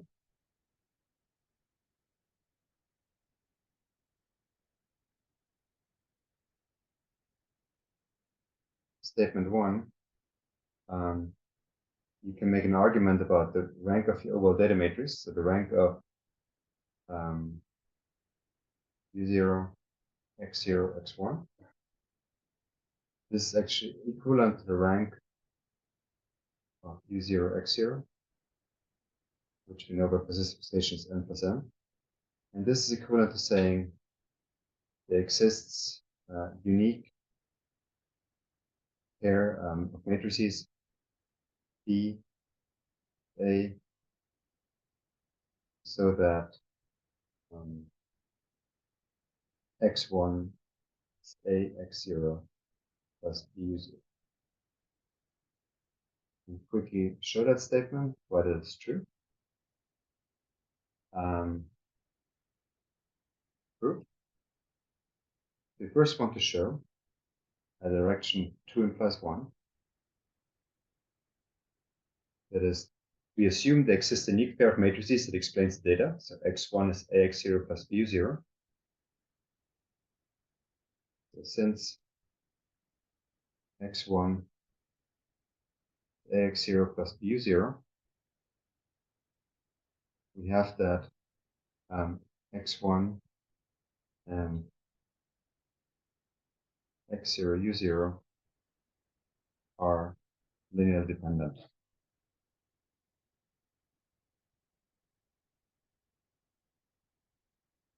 Linearly dependent means the rank of this overall thing, the rank of all these matrices, is equivalent, since they're linearly dependent, to the rank of only two of those matrices, and we know the rank of two of them is full by persistent anticipation.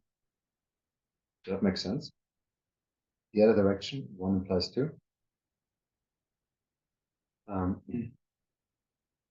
So since the rank of these three matrices, same as the rank of two of these matrices, okay, it's just n plus m.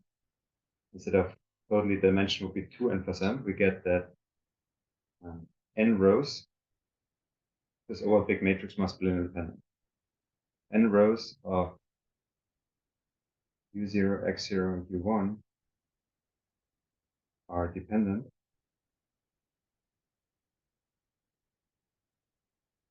and since u0, x0 has full rank with positive excitation,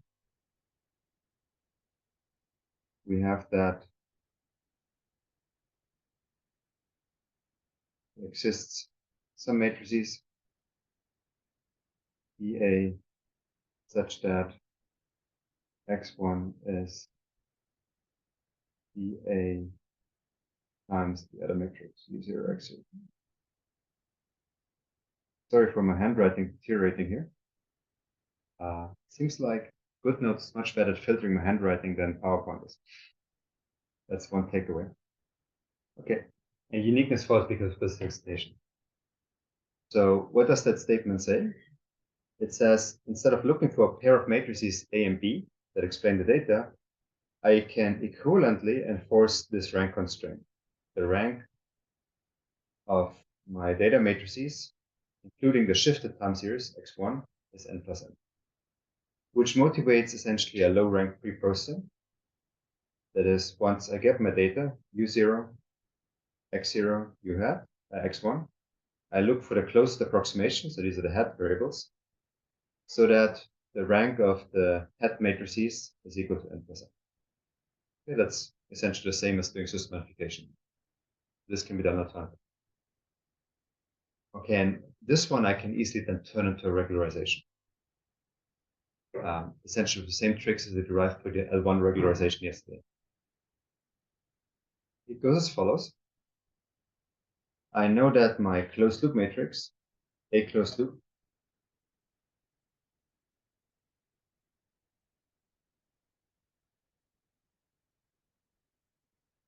now that an A closed loop matrix, it's x1 times g. So it's just another way of writing it, the previous problem. I know that these three are linearly dependent for clean data.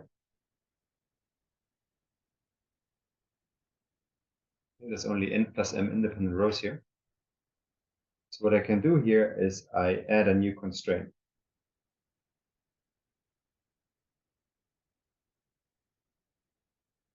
Simply goes like, since these matrices are independent, the rank of the overall matrix is n plus m. That is, the new constraint I can add with odd loss of generality is that the number of non-zero entries of every column gi of g is less or equal than the rank of this overall matrix 0, x0, x1, which is n plus m.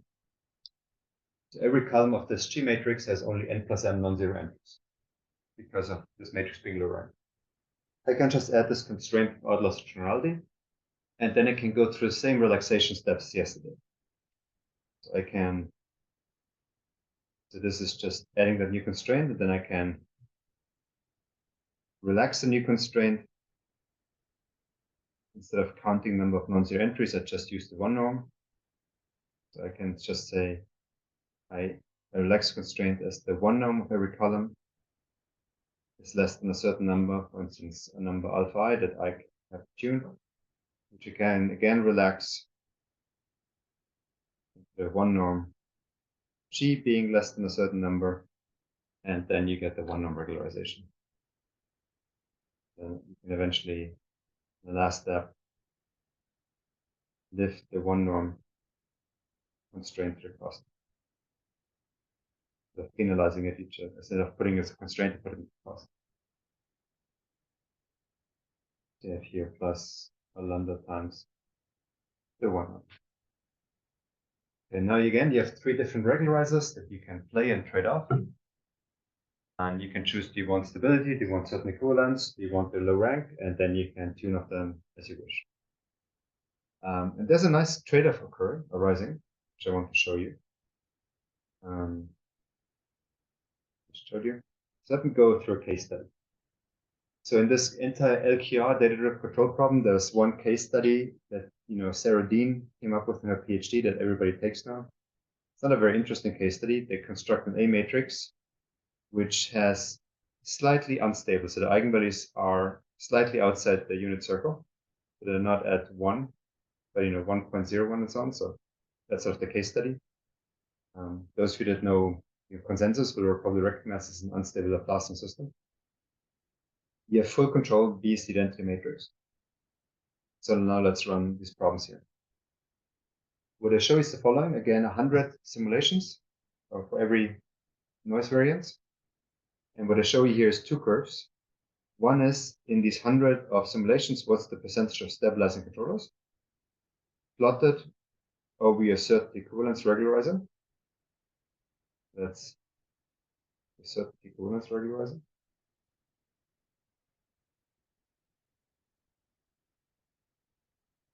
And what you have here is what's your median relative performance error.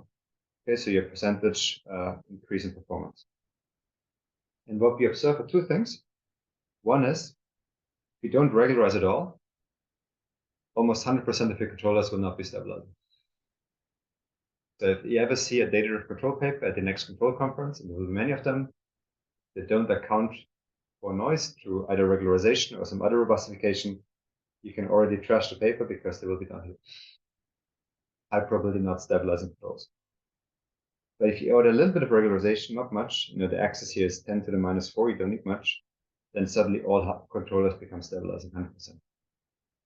So takeaway, if you don't regularize, you may just well trash the entire design. So you need to do this to get robustness. And also performance quickly improves once you start regularizing. You get nearly to 0% performance errors, you get almost ground truth performance. So regularization is clearly needed. So this is with a certain equivalence regularizer. What is also interesting now, you can take different regularizers. So you can take the certain equivalence.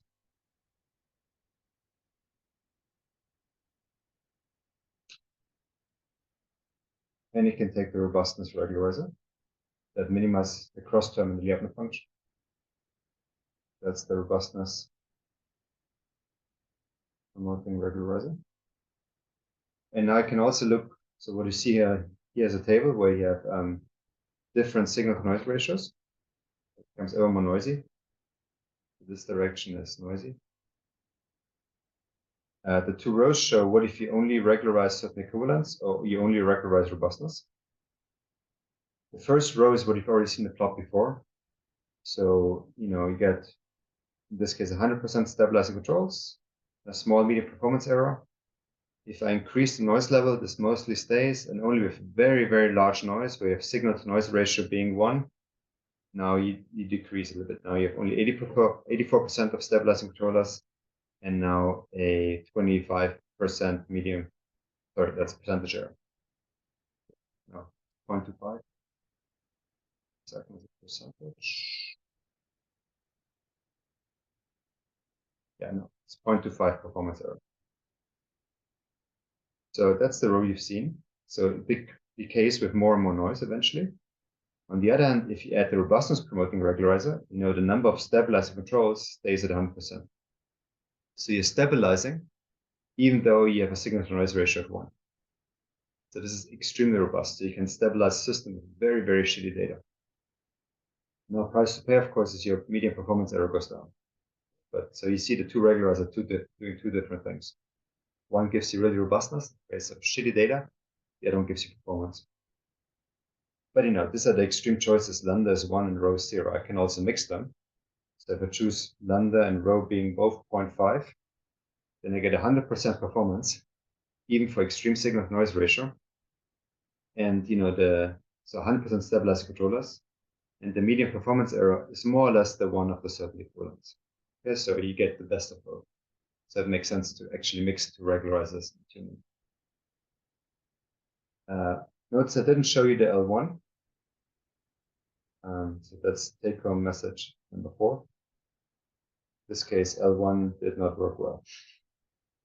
That's why I don't show it, but just want to say this to you. So while L1 seems to work well for the MPC problem, it did not work well for the LQR problem.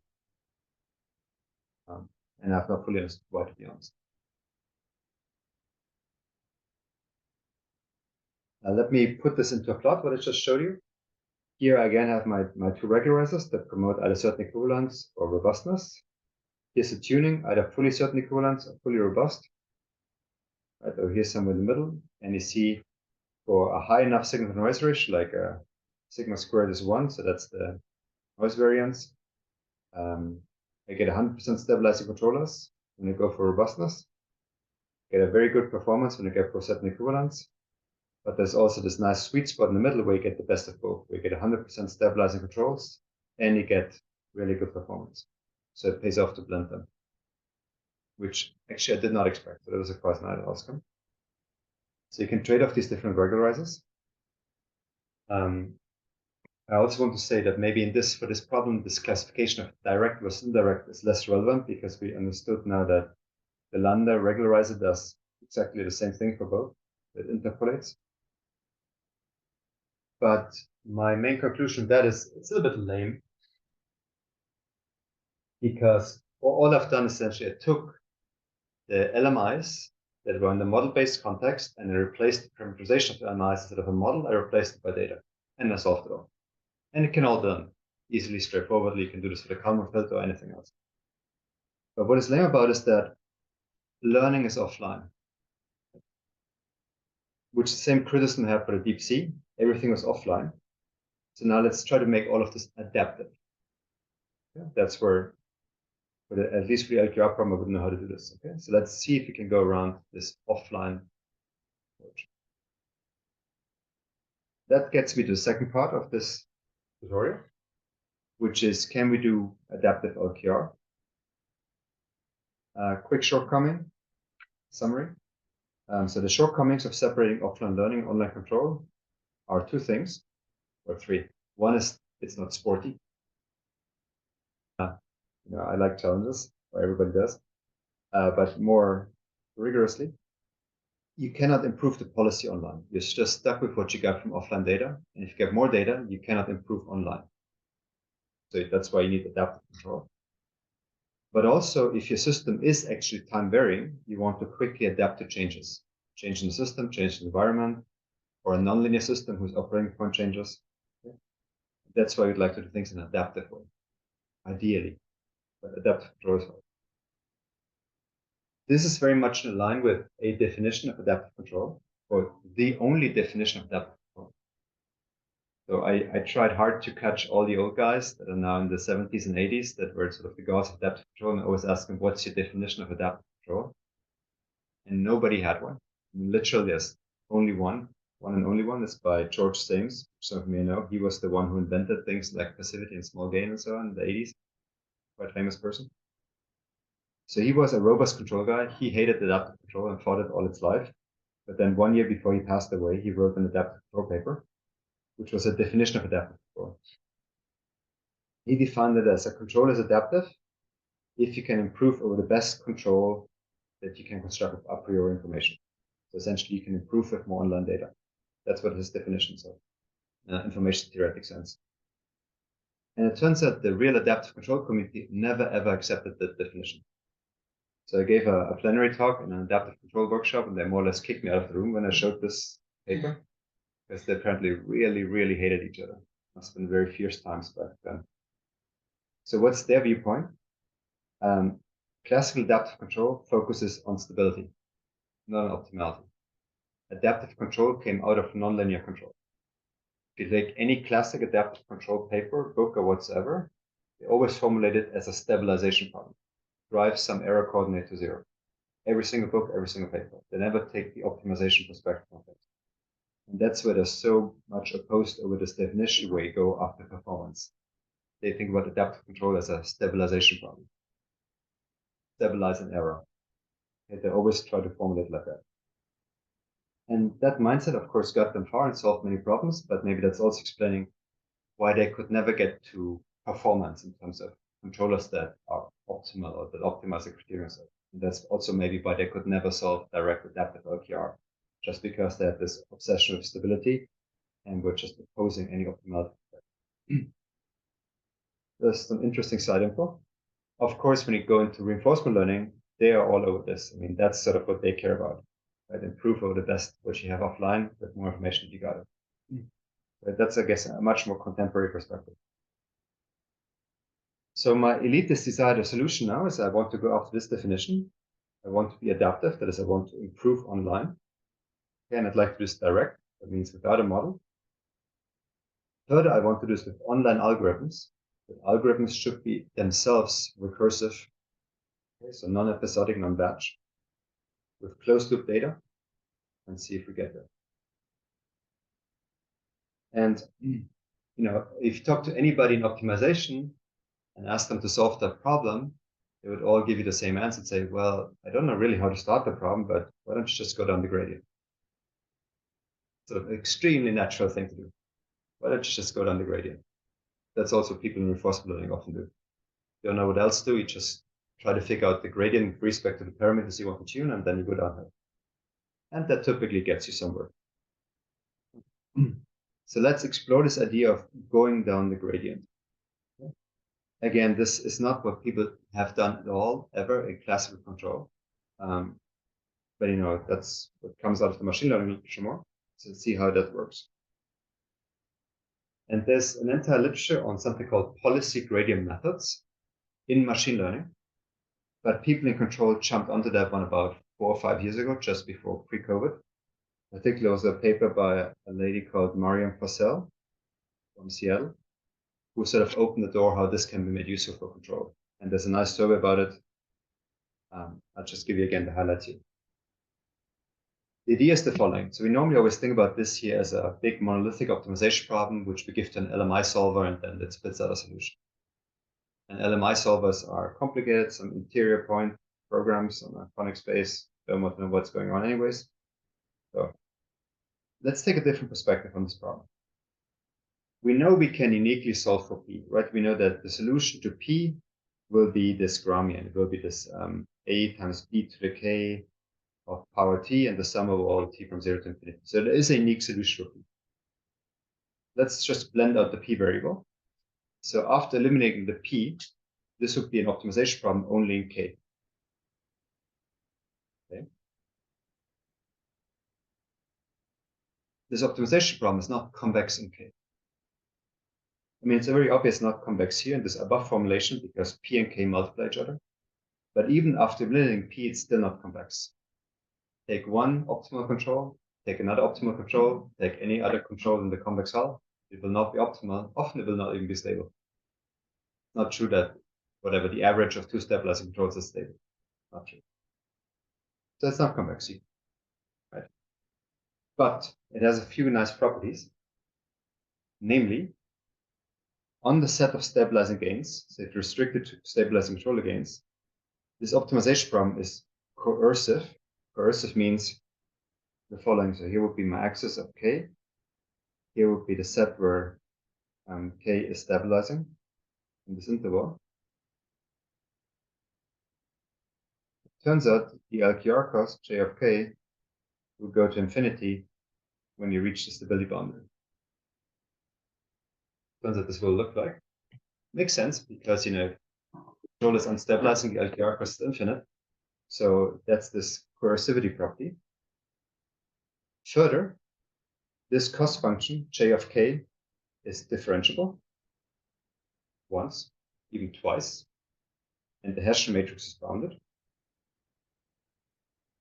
Or already good things. And has a property called gradient dominance, which says if you compare J of k to the optimal J of star, this is upper bounded by the gradient squared. Which are all really nice properties because these properties allow you to make a strong conclusion, which, unless you studied something that stuff in optimization is not obvious, which is the following conclusion. Fighting with my pen again.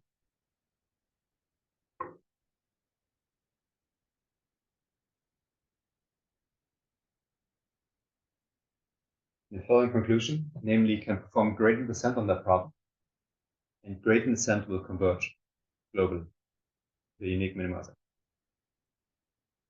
which is pretty cool. And that's only like 4 or 5 years old, that result. Control people never looked into gradient descent methods for these problems.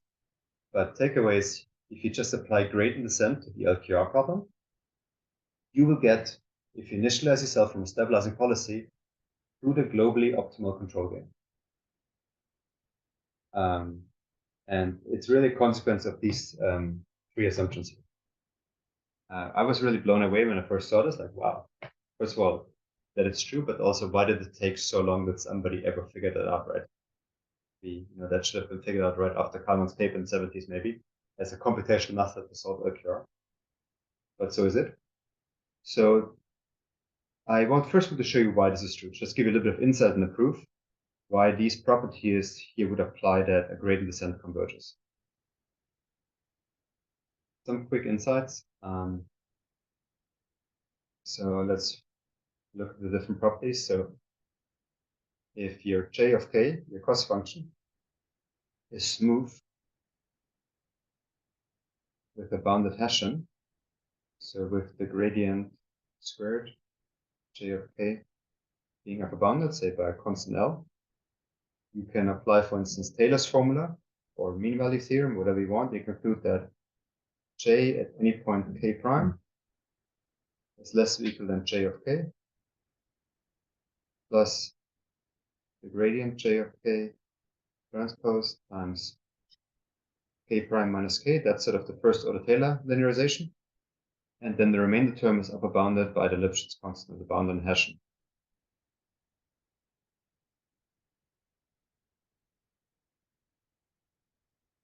So that's a consequence of your cost function being smooth and bounded Hessian. So let me call this here equation 1, delete it later.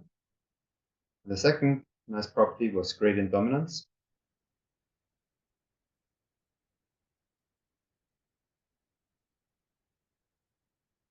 Which was that compare J of k to its optimizer, say J of k star.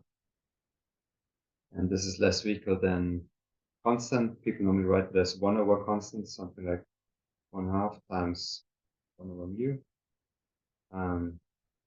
times gradient J of k. So they put this constant on here typically, but it doesn't matter so much.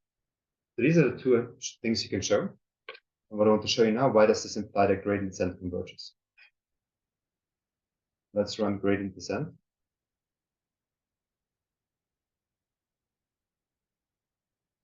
So let's run k plus is equal to the old k minus some constant, some step size eta times the gradient J of k. Now what I do now, I use equation number 1, and instead of taking arbitrary pair k prime and k, I use this k plus and this k. So let's go into equation 1.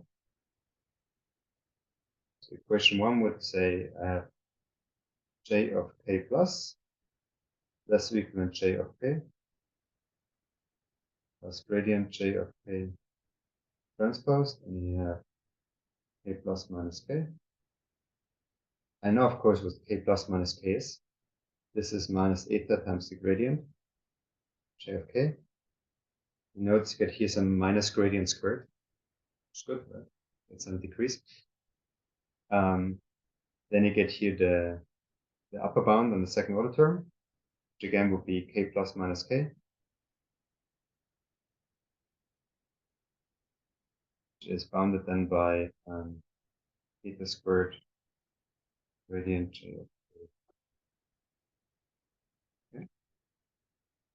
So this entire thing, then j of k minus, and here if you had eta minus L over 2 squared gradient j of k.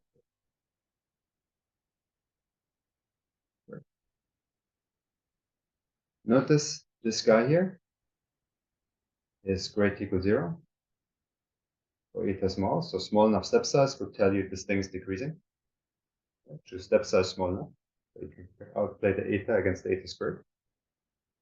And now I'll use equation number 2, which is the gradient dominance, which tells me I can relate gradient j of k squared to j of k minus j of k star. So this entire thing will look as j of k minus, here's the eta over 2 eta squared, and then there will be a 2 mu. Here's a j of k minus j of k star. Okay, and now putting this all together, I get that j of k at the next time step minus j of k at the previous time step is less or equal than some constant times j of k minus j of k star. And if that constant is less than 1, you can iterate this equation and this will go to 0. Meaning what you need for gradient descent to converge globally, you don't need convexity, strong convexity whatsoever. You just need this, you need a bounded Hessian smoothness, and you need gradient dominance. And these are the weak assumptions that allow you to conclude gradient descent convergence. And that is what behind the fact that for the LQR policy, gradient descent will actually give you convergence to optimality. In this case, convergence actually linearly, the rate is linear. Okay, so gradient descent converges. So let's do gradient descent in the LQR problem. What's the catch? You need a stabilizing policy initially, yes. And you need to compute the gradient. Turns out computing gradient is not so easy. Even in the model-based case, it's hard. Have you computed? Maybe let's compute it once. It's useful to once to have seen it. So if you have a model-based setting, you can actually compute the gradient, but it's by no means easy. So let's quickly go into it. So we know that we can write the LQR problem in many ways. So recall that you can write j of k, for instance, as this trace of PQ plus trace of K transpose RK is P, where P is equal to the sum of XT transposed. So that's one way of writing it. Another one I showed you, you can write that the trace of W times X, okay, where this matrix X is actually your X0 transposed, and W is the unique positive, definite solution to a Lyapunov equation. In this case, it's A plus BK transpose W times A plus BK minus W plus Mr. Q plus A transpose R. And you can compute the gradient from all of these formulations, but I want to use particularly this one. And actually, when I look at this, or when I looked at this initially, I was like, okay, even though this looks very explicit, I would have no idea how to calculate now the gradient of this with respect. Because you solve these complicated quadratic equations. Let's first quickly check what are the ingredients that we need. So to calculate the gradient, we recognize the following. We recognize that if you take just a gradient j of k, which is d over dk of this trace of w times x, if you write out the trace function, which is the inner product of all the elements, diagonal elements of the matrix w and x, this will be something like big monster. It will be a big matrix where the elements of that matrix something like trace of d over dkij of w times x. And then you do this for every h element. So something very nasty. And you don't want to keep on computing because you see this will be a nightmare to write things out. And so they invented, so when you go into the literature of matrix derivatives, there's a particular community that cares about matrix derivatives, especially in statistics on, that care about what's the derivative of a trace function with respect to some other variable. They invented some own calculus, namely differentials. What makes this much more nicer. Let's quickly recall that one. So the differential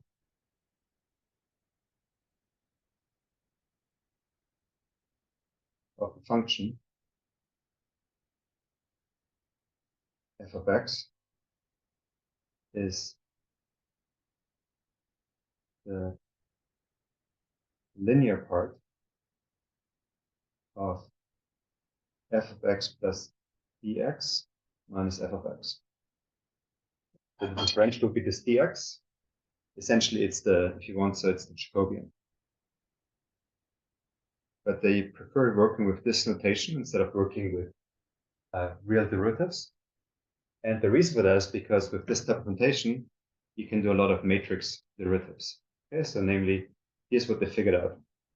Here's some just formulas. For instance, they know that the differential of the, say, trace of a matrix A is the trace, the differential of A. Differential of the of A times B is following the product rule. Differential of A, B plus A times the differential of B. And differential of A transpose is the differential of A and the entire thing transpose. But most importantly, a rule that we'll use is the following, namely for a function j of x, we have that following property. If the differential of j is equal to, I need to quickly copy that because I'm not so firm on that one, is equal to the trace some matrix C times the differential of x, then gradient of j is actually C transpose. And while all of these properties seem fairly natural and intuitive, this property is very nice because this avoids that you go into all of these stupid indices, which you would have to do otherwise, right? Otherwise, if you Now where to take the trace and then you do element by element derivatives, it will be just a big nightmare of indices and you just get lost. And they develop these type of rules to avoid you getting lost in indices. I guess that's the main, at least from what I can parse, that's the main advantage of using this type of calculus. So let's apply these rules and figure out, well, if I want to differentiate that, I can take the differential into the trace. That's this rule. Then this is a product, I can apply the product rule. And then eventually I need to apply this over here and see where I go. So let's quickly apply these rules to this equation, see what we get. So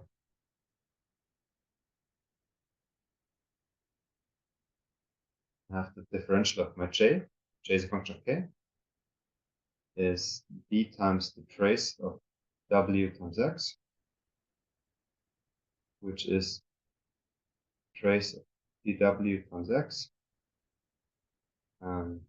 plus trace of w times dx. Notice x itself was just the product of the initial conditions, meaning it does not depend on k, so this is just 0.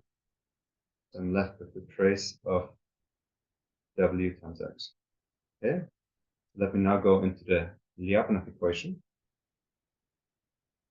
Let me quickly recall the Lyapunov equation, which is a plus bk transpose times w times a plus bk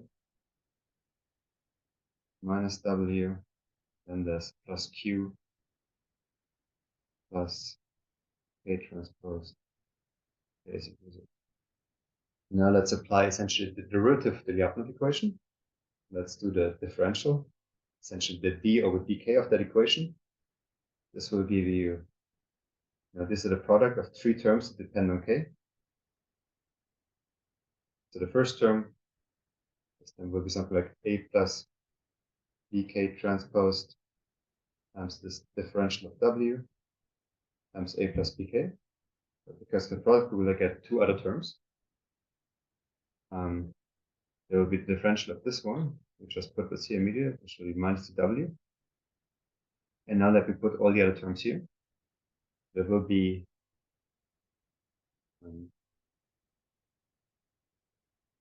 so there will be here mastering PowerPoint. There will be here a term which will be the differential of k and then all of that, and the same term transposed. This will amount to something like a dk times a plus bk transposed, bracket around w. Then there will be a term that comes from here, which is a k transposed r, plus the same term again transposed. We call this m, and this will be m transposed. Now what is nice, this thing here again, you recognize again a Lyapunov equation in dw, which we have an explicit solution actually. Okay, this is again a Lyapunov equation. We can solve this. The solution will be the Gramian. So we know following, we know that then the dw will be of the form sum from t is equal to 0 to infinity. And then here we have a plus bk to power t, everything transposed. Here's the constant part of the Lyapunov equation, m plus m transposed, a plus bk power t. So this has a solution.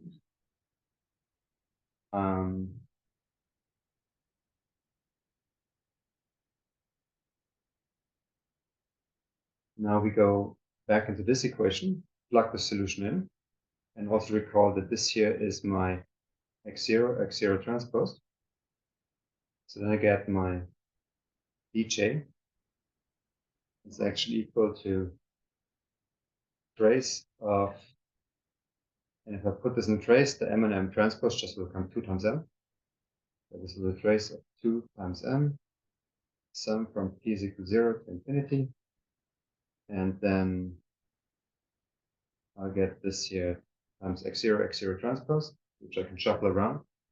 This will be a plus dk to the power t transpose x0 transpose a plus bk to the power t.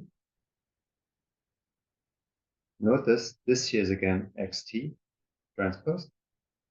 This here is xt, which by the way we recognize as this guy here, or other Lyapunov matrix.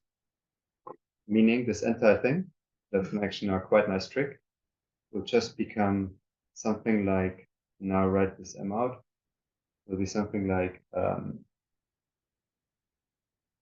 trace of, now let me write out the m, will be a dk a plus dk transpose times w, will be a factor 2 here somewhere, and then there will be the plus rk times p. And this will be a gradient. Meaning, to calculate the gradient, first of all, it's quite cumbersome. You would think gradient for LQR would be straightforward, but this is, I've looked into 4 different proofs, and that's the easiest one. All the others are more complicated. To calculate the gradient of the LQR in mode-based setting, you need this matrix W, which you get from the Lyapunov equation, and you need this matrix P, which you also get from the Lyapunov equation. These are also called observability and controllability groundings. So this is what you need to calculate the gradient. So even in model-based setting, running this iteration here is by no means straightforward, right? You would have to calculate every point 2 Lyapunov equations just to evaluate the gradient. And then you run it. And as you pointed out before, you need also to initialize it from a stabilizing gain. Okay, so while this is quite nice, if you want to really apply it, that becomes a little bit hairy and cumbersome. So sorry for the long calculation, just to tell you it's maybe not that useful. But that's maybe also showing the boundaries.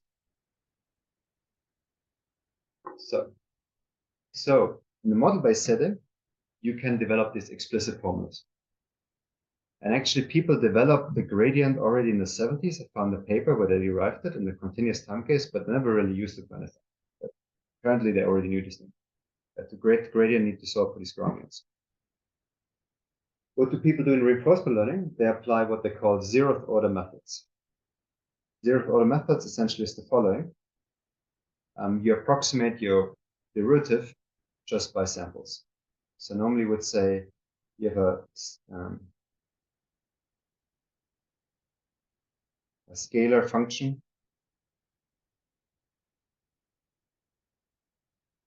of x, and you know that the derivative in this case, as we all learned it at some point, is some sort of epsilon going to 0 of the difference of the function values. So we all learned probably the derivative f prime of x is the limit. Some epsilon goes to 0, 1 over 2 epsilon, something like f of x plus epsilon minus f of x minus epsilon. That's one way of writing it. Notice another way I can write this, something like I take the limit as epsilon goes to 0. And notice what I do here, I construct some sort of average of the function. I construct something like an expected value of the function. So another way to do this is the following. I construct an expectation over some random variable eta sampled uniformly in -1 and 1. And what I have here is 1 over 2 epsilon times eta times f of x plus eta epsilon. That's just another way to write the above formula in a more complicated fashion. I probe the function in a random direction, eta, and then average. That's another way to write the gradient. And this gives you the base for zeroth order methods, because now you can approximate expectation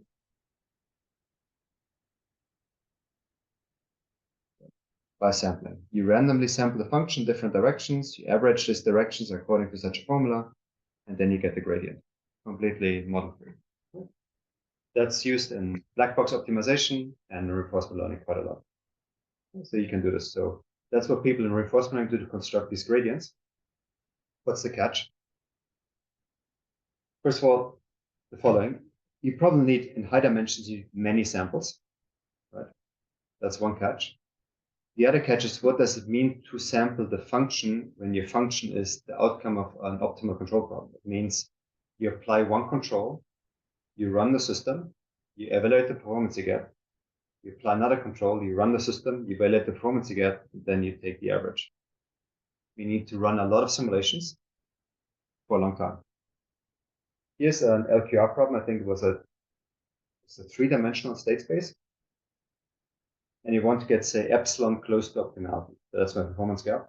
If I want to get epsilon equal 1, turns out I need 1,400 trajectories, each of 100 samples long.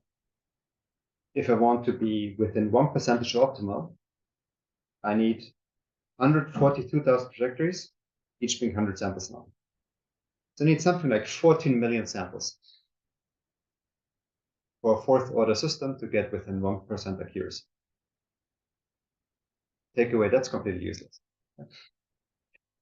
So this idea of going down the gradient from the reinforcement learning people, yeah, it's potentially great if you have infinitely many samples and you have infinite time to do this, but it's not at all useful if you want to do adaptive control online, because you cannot probe it, run a simulation, probe it, run a simulation, and then construct a gradient. So it's episodic, it's not very sample efficient, and completely useless. Right? But there's a reason why I told you that, so we can make it useful, of course. But so just takeaways, it's a cool method, but in the model-based case, it's very cumbersome. Even in the model-free case, this is very inefficient. So we need a second ingredient. Ingredient number 2 will be covariance parameterization. That is, we will parameterize our problem in terms of data matrix covariances. You already saw before the solution to all the problems I showed you was something like X times another matrix pseudo inverses or something like this, which turns out you can always parameterize as some sort of sample covariance to make this more precise. So the prior parameterization for the data we had as follows. So notice I dropped here the noise for a second just to make the notation easier. So previously said this data matrix is full rank.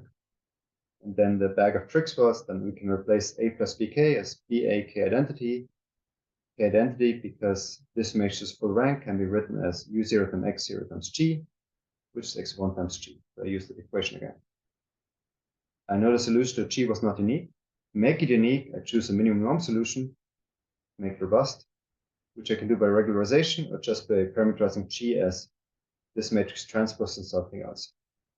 This was my way to make it robust. I could not do these things online because if I do it online, notice the size of these data matrices grows in time. Get one more column, one more column, one more column every time. It's just not efficient to solve this problem every time. The optimal control problem, the LMI. Instead, what I'll do the following. Notice if I want the minimum norm solution, as regularization would promote, I replace the G by this matrix transpose times something other immediately.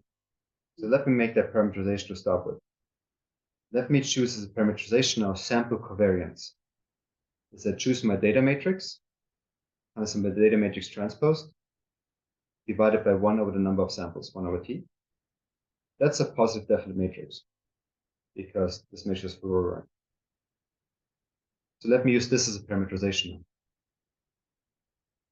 So instead of writing A plus BK is BAKI, let me say I can write K times I to be my sample covariance times a new optimization variable times V.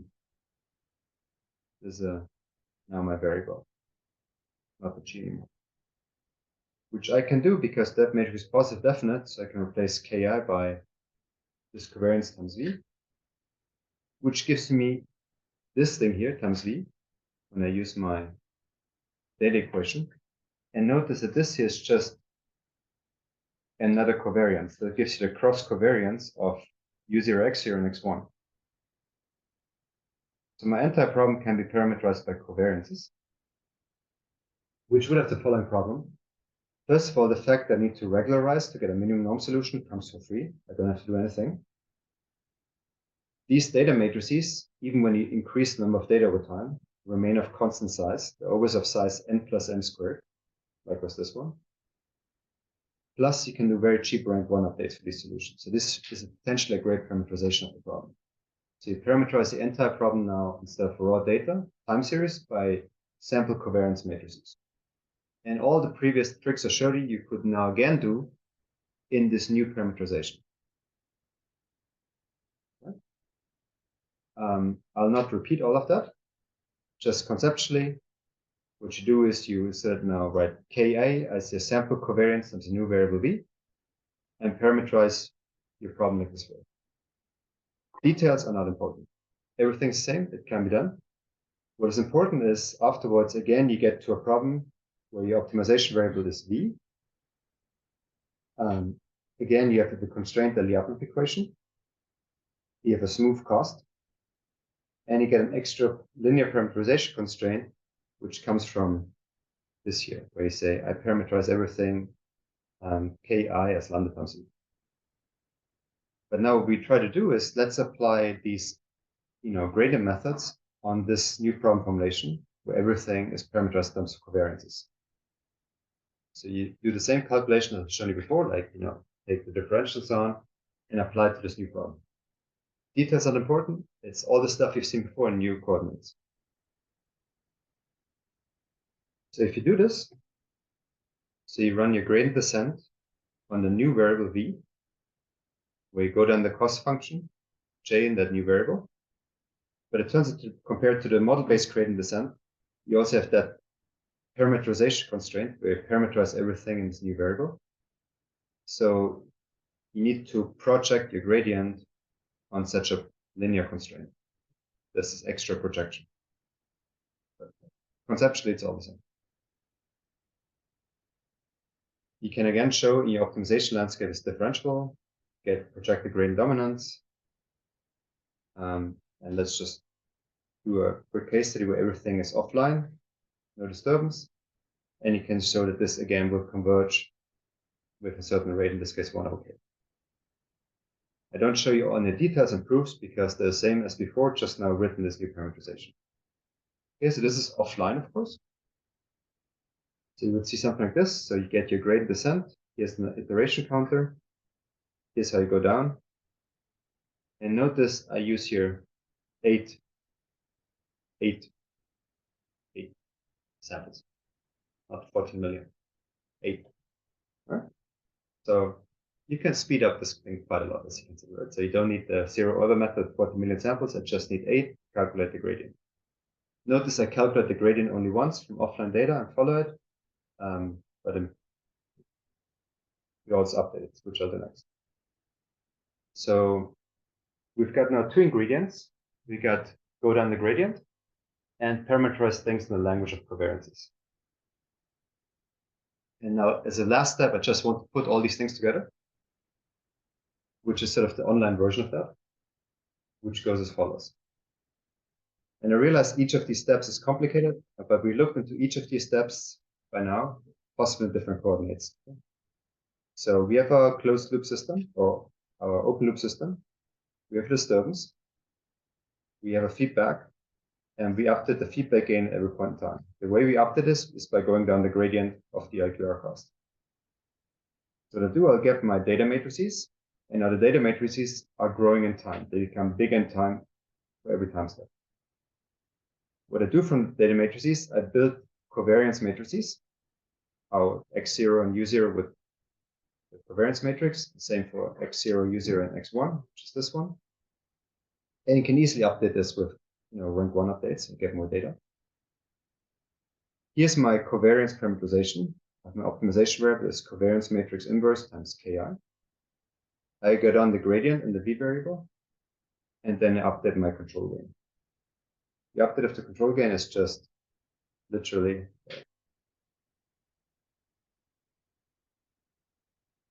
It's just literally the first equation here. That's how I update my control gain.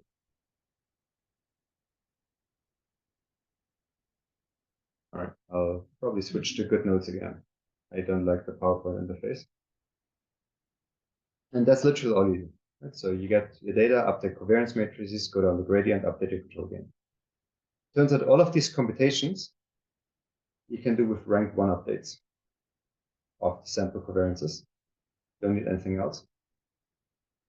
The only thing you need to calculate the gradient to solve the Lyapunov equation. So this is sort of cubic complexity, cubic in state dimension at every point in time. But otherwise, it's all cheap, and you don't need any memory. So this idea of going down the gradient is actually easily implemented. Now the question is, does it work? And simulations show yes. The analysis show yes, under assumptions. So what are the assumptions that we have so far? So here's the assumption that under which we can show these things. So we need to assume an initially stabilizing controller. So for instance, you can take your first data set that you get, and from this offline compute an LKR solution. Yes, and it's initially stabilizing gain. Second assumption is you need persistive excitation. In particular, if you construct a Hankel matrix of your input data, this should be greater than singular value times a constant times square root in time. This matrix grows in time, and I want the singular value to grow less than a constant times square root in time. Turns out another way to phrase this is the following. You can calculate singular value of this matrix times its transposed and construct the average of this. So that's the average covariance, and that should be greater than gamma. So the average input covariance should be lower bounded. You need excitation with at least constant covariance. Another assumption we need to make is noise is bounded, instantaneous in time. So the noise term is less than delta. And then the SNR would be the gamma divided by delta. So these are all reasonable assumptions. And then there's one assumption which I'm really not happy with, but everybody in reinforcement learning needs to make that assumption. That's the following. You need to assume that throughout your sequence of updates, both state and input remain bounded. Which when you talk to the adaptive control person, they would probably laugh about that because they want to prove that, so you cannot make an assumption.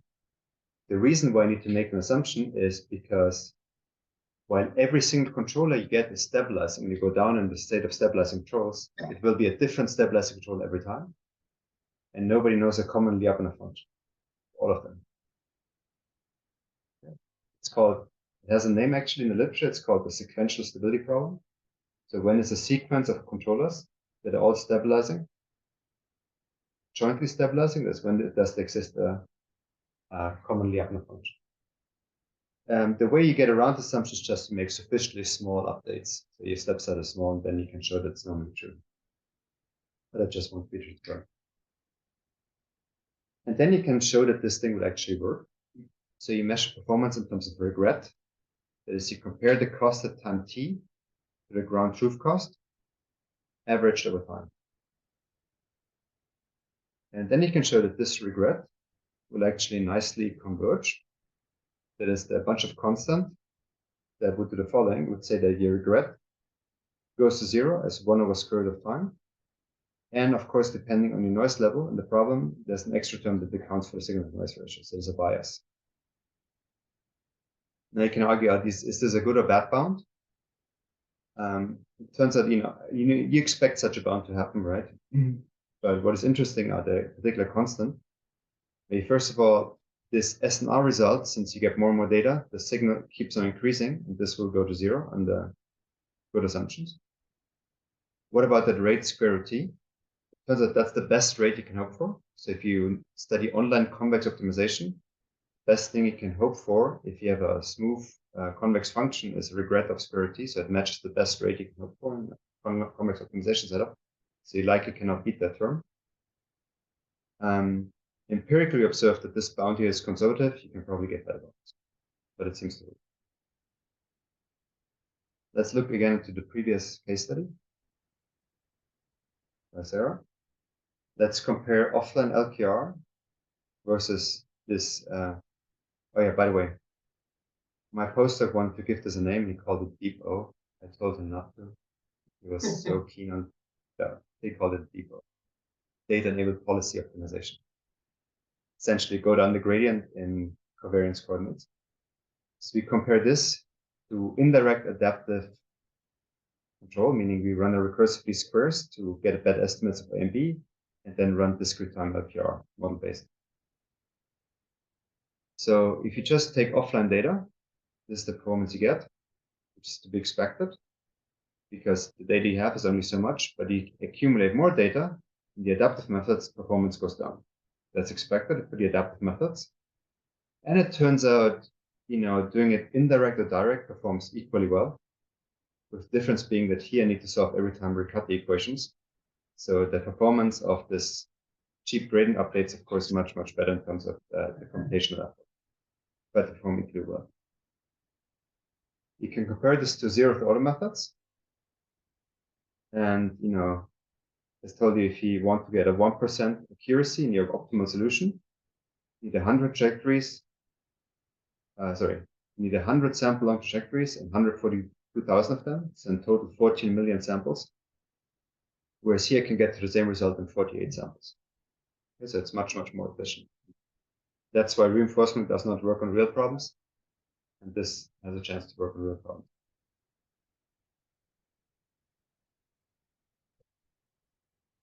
Let me show you also how this works in a more interesting example. This power electronics case study that I've seen before. So if here a wind turbine, I showed you that one yesterday. That's a good case study for data control because the poor commissioning engineer that measures the oscillation on the line and should tune the wind turbine controls doesn't know any of that, and he or she does not know the grid either. Let's make this a black box. And let's construct a state. The way we construct the state is the following. So we just use the state, we use yt minus 1. So we just use the time shifts of the output as a state, so controllable canonical form. That's our state space realization. So we can apply this action here to input output data and use this policy optimization. Here's what we observe. Similar as for the deep sea, we see these oscillations being observed. We probe the system, so we inject some noise, get input output data. If you don't do anything, things will go unstable. If you run the policy iteration only one gradient descent step from an initially stabilizing policy, this would already be dampened. If you run 100 gradient iteration, this will be very quickly dampened. So it works really well. So actually, you wouldn't see the difference if I run the MPC solution, that solution, for this example, they look good. So here, I don't keep on exciting after I do it. What if I keep on exciting the system, keep on probing it all the time? Essentially, the curve looks the same, just with noise on top of it, because I keep on probing the system. And of course, they have to be careful when you do this for a real system to not trigger it. But I guess that's just the nature of when you do adaptive control. You always need to probe the system to get relevant information. Right, maybe let me go back here.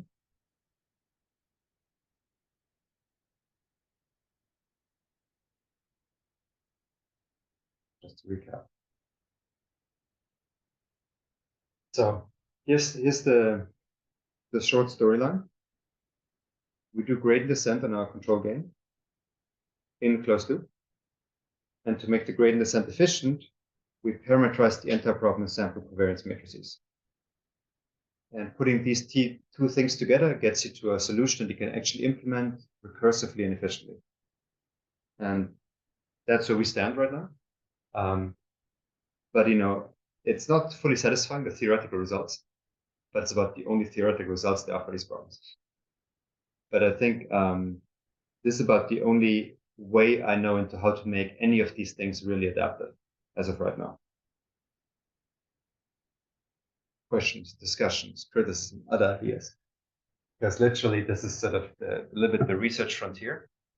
You want to make things adaptive and make it implementable.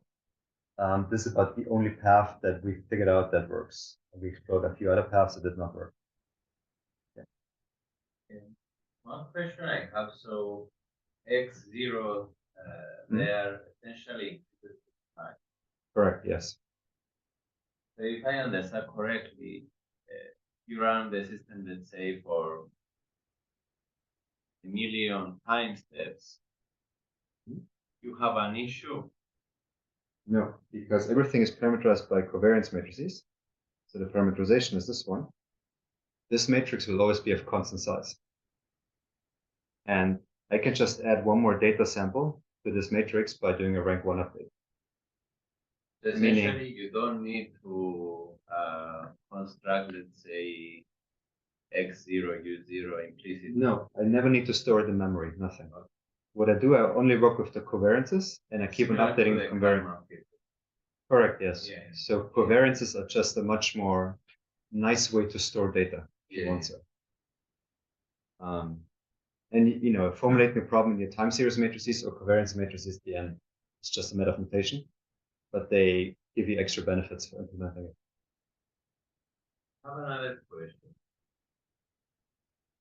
So, here a nice approach in order to the gradient that is set. I was wondering whether this approach has other applications. For example, in zero order optimization, I mean, general, more general. More general way. That would be very interesting. Could be. I don't know. I mean, we don't really do it in zero authority. We leverage that we know at least the structure of the gradient and that we can parameterize it in covariances. That's not completely black box. But yeah, would be interesting, yeah.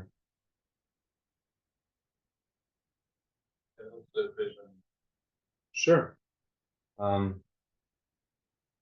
Question in the chat. How does initializing stable controller perform on the wind turbine? How much you gain relative to it? Let me exit this window here.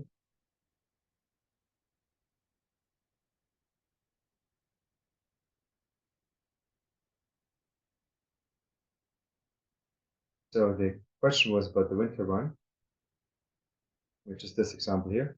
So you see the blue curve is just taking the data, from the data, solve the data-driven LMI parameterization to get a stabilizing controller, and to just do one grade descent step. And you see things work out. It's well damped. Well, it's damped, but not well. Whereas you keep on using 100 gradient iteration, it gets much, much better, which is the orange curve. So this answers the question with how the initial stabilizing control performs. Yes. And what is the approach to use data about X?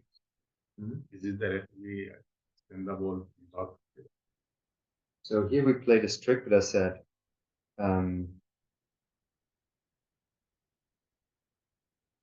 That I approximate the output or that I construct my state sequence, which I don't know, but I know that there's one state realization which is just y in its time shift.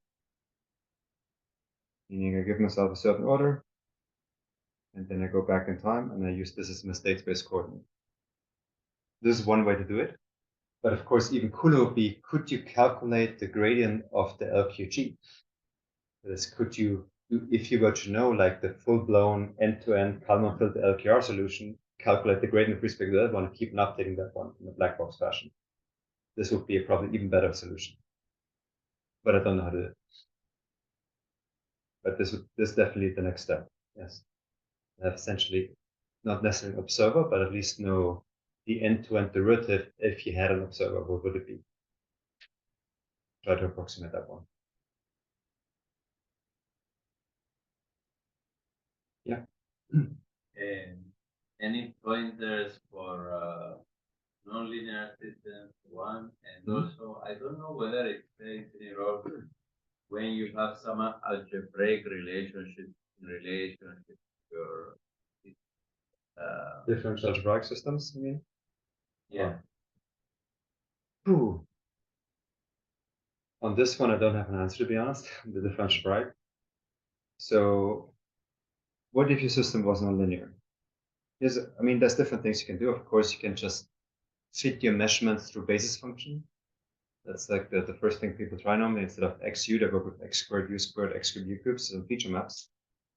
But here's something even cooler that you can do only with covariance matrices and nothing else. Do you know the kernel trick? Machine learning. The machine learning recognized all these square problems more or less have this structure with some data times data transpose. And instead of writing data times data transpose, they just call this the kernel of some measurement and some other measurement prime. And then you can apply kernel-based methods like Gaussian process or so. And instead of working with your linear covariances, you feed the covariances to a kernel function. And of course, kernel functions are more expressive. So this would be my first way to try to generalize from linear covariances to nonlinear ones using kernels. I haven't tried it out, but this is how I would try it. The nice thing about kernels, you also get around that you don't have to specify basis functions, right? You can just work with uniform or expressive kernels, universally approximating kernels.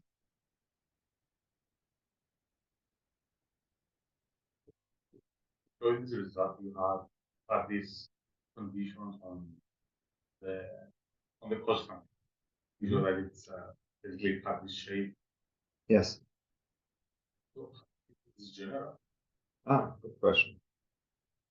So, but to really answer this, you would have to go into this paper here. So for the LQR problem, it is general. Yes, the cost function is always differentiable, bounded hash, and has this nice property that goes to infinity as you approach the stability boundary. For other problems, of H2, it's also true. For H infinity, it's not. H infinity, like worst case control. In this case, it turns out the cost function is not differentiable. But yeah, it's something like piecewise differentiable. And there's a lot of work by these people here to characterize the optimization landscape of general control problems. Understand will gradients eventually get you to the solution. But LQR is special in the case that it's smooth and as nice as you want it. So you want to apply these approaches by more general classes? Not necessarily me, somebody else. It's already pretty painful, let me say it like this. As you saw, just calculating the gradient is already quite a mess in terms of computation. What I'm more interested in is really getting the certificates properly when you do it in closed loop, getting stability and everything figured out. Maybe I can quickly jump to the conclusions so you can see what I think about. It's are interesting ones. So of course, there's always this idea of, can you weaken your assumptions and improve your rates? I mean, that's a standard conclusion always. But what I find really interesting, can you do with output feedback, like LQG? Other objectives like H affinity, personally, not necessarily. But what is, of course, interesting is how would you do this in a properly stochastic setting when you do everything probabilistic? How can you adapt to time-varying system? Because I promised adaptive control is good for adapting, but everything was static here. So how does it work when things are really time-varying? Or when you have a nonlinear system, which you approximate as a time-varying? So these things we're currently working on figuring out the details. What is an interesting question is actually the overall motivation. Should you really do things online? Always. Or is the benefit to not doing it fully online? Is the benefit for not taking an action with every new data sample? Or maybe first collect 10 data samples and then take an action. And in other communities, like online convex optimization or reinforcement learning, they're discussing this. What's the best batch size? How big should it be? Should you really every data sample create a feedback loop, or should you wait a certain amount of time? Or do you trigger the event trigger or any of that? Those are all, I think, really interesting questions if you want to push this forward in terms of getting it on real hardware. Because doing everything online, of course, is a lot of overhead, right? And not always optimal. So this is something I want to understand. These things definitely.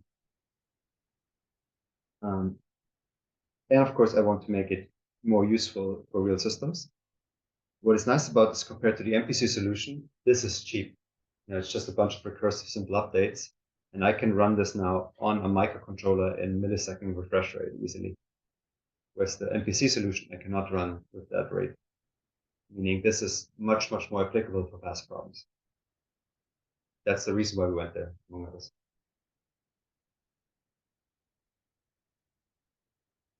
Yeah.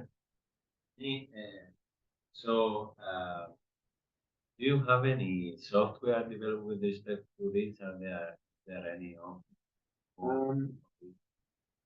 We haven't uploaded anywhere, but if you want, I can send it to you. We've already sent it to other people that applied it, and it seems to work.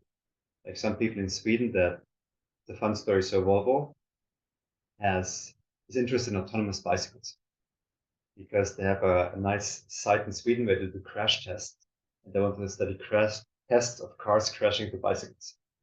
But they cannot have a driver on the bicycle, so they had to develop an autonomous bicycle.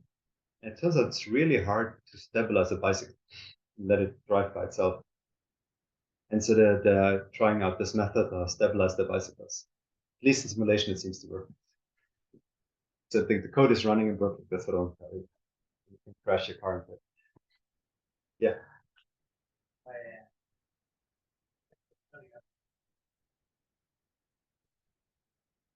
Hmm?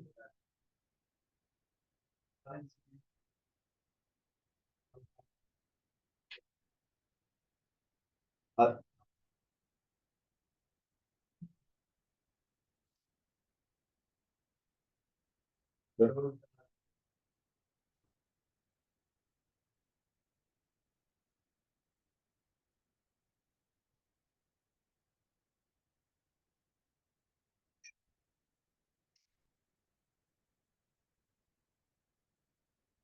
You mean for the predictive control setup? Yeah.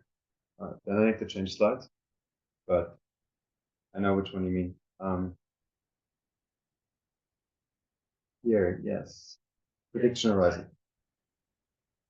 That 200 steps.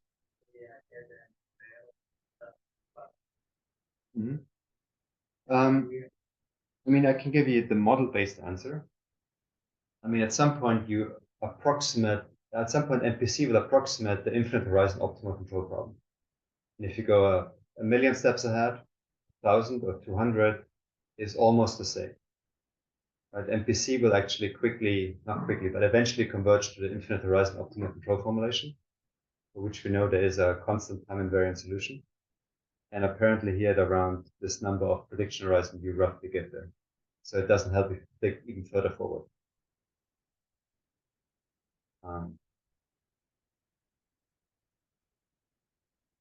That will be my first order answer.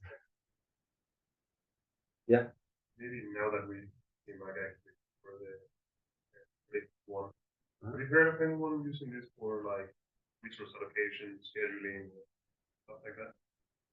And not only for tracking and stabilizing against the reference or What do you mean by resource allocation? Can you so economic MPC. Okay. Right. Sure. So I know that there are at least two groups working out the proofs for when you use that in economic MPC, but I don't know what the case studies are they're looking at. But essentially, they recycle the economic stability proofs and see where they can apply to this type of setup. They can do a lemma. Correct. Yes, but I have not looked into the actual case studies that they're going after. But at least they're working on these. But that's of course a good point, because tracking of a reference already implies that you know a reference that your model can track, means your model cannot be completely black box, right?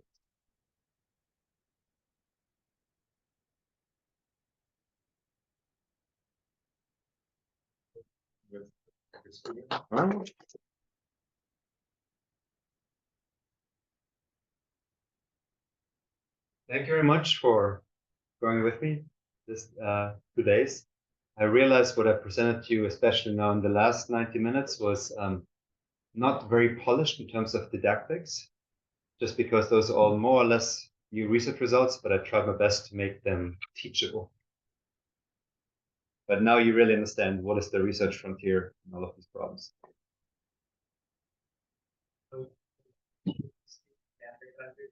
This not anymore. This one not.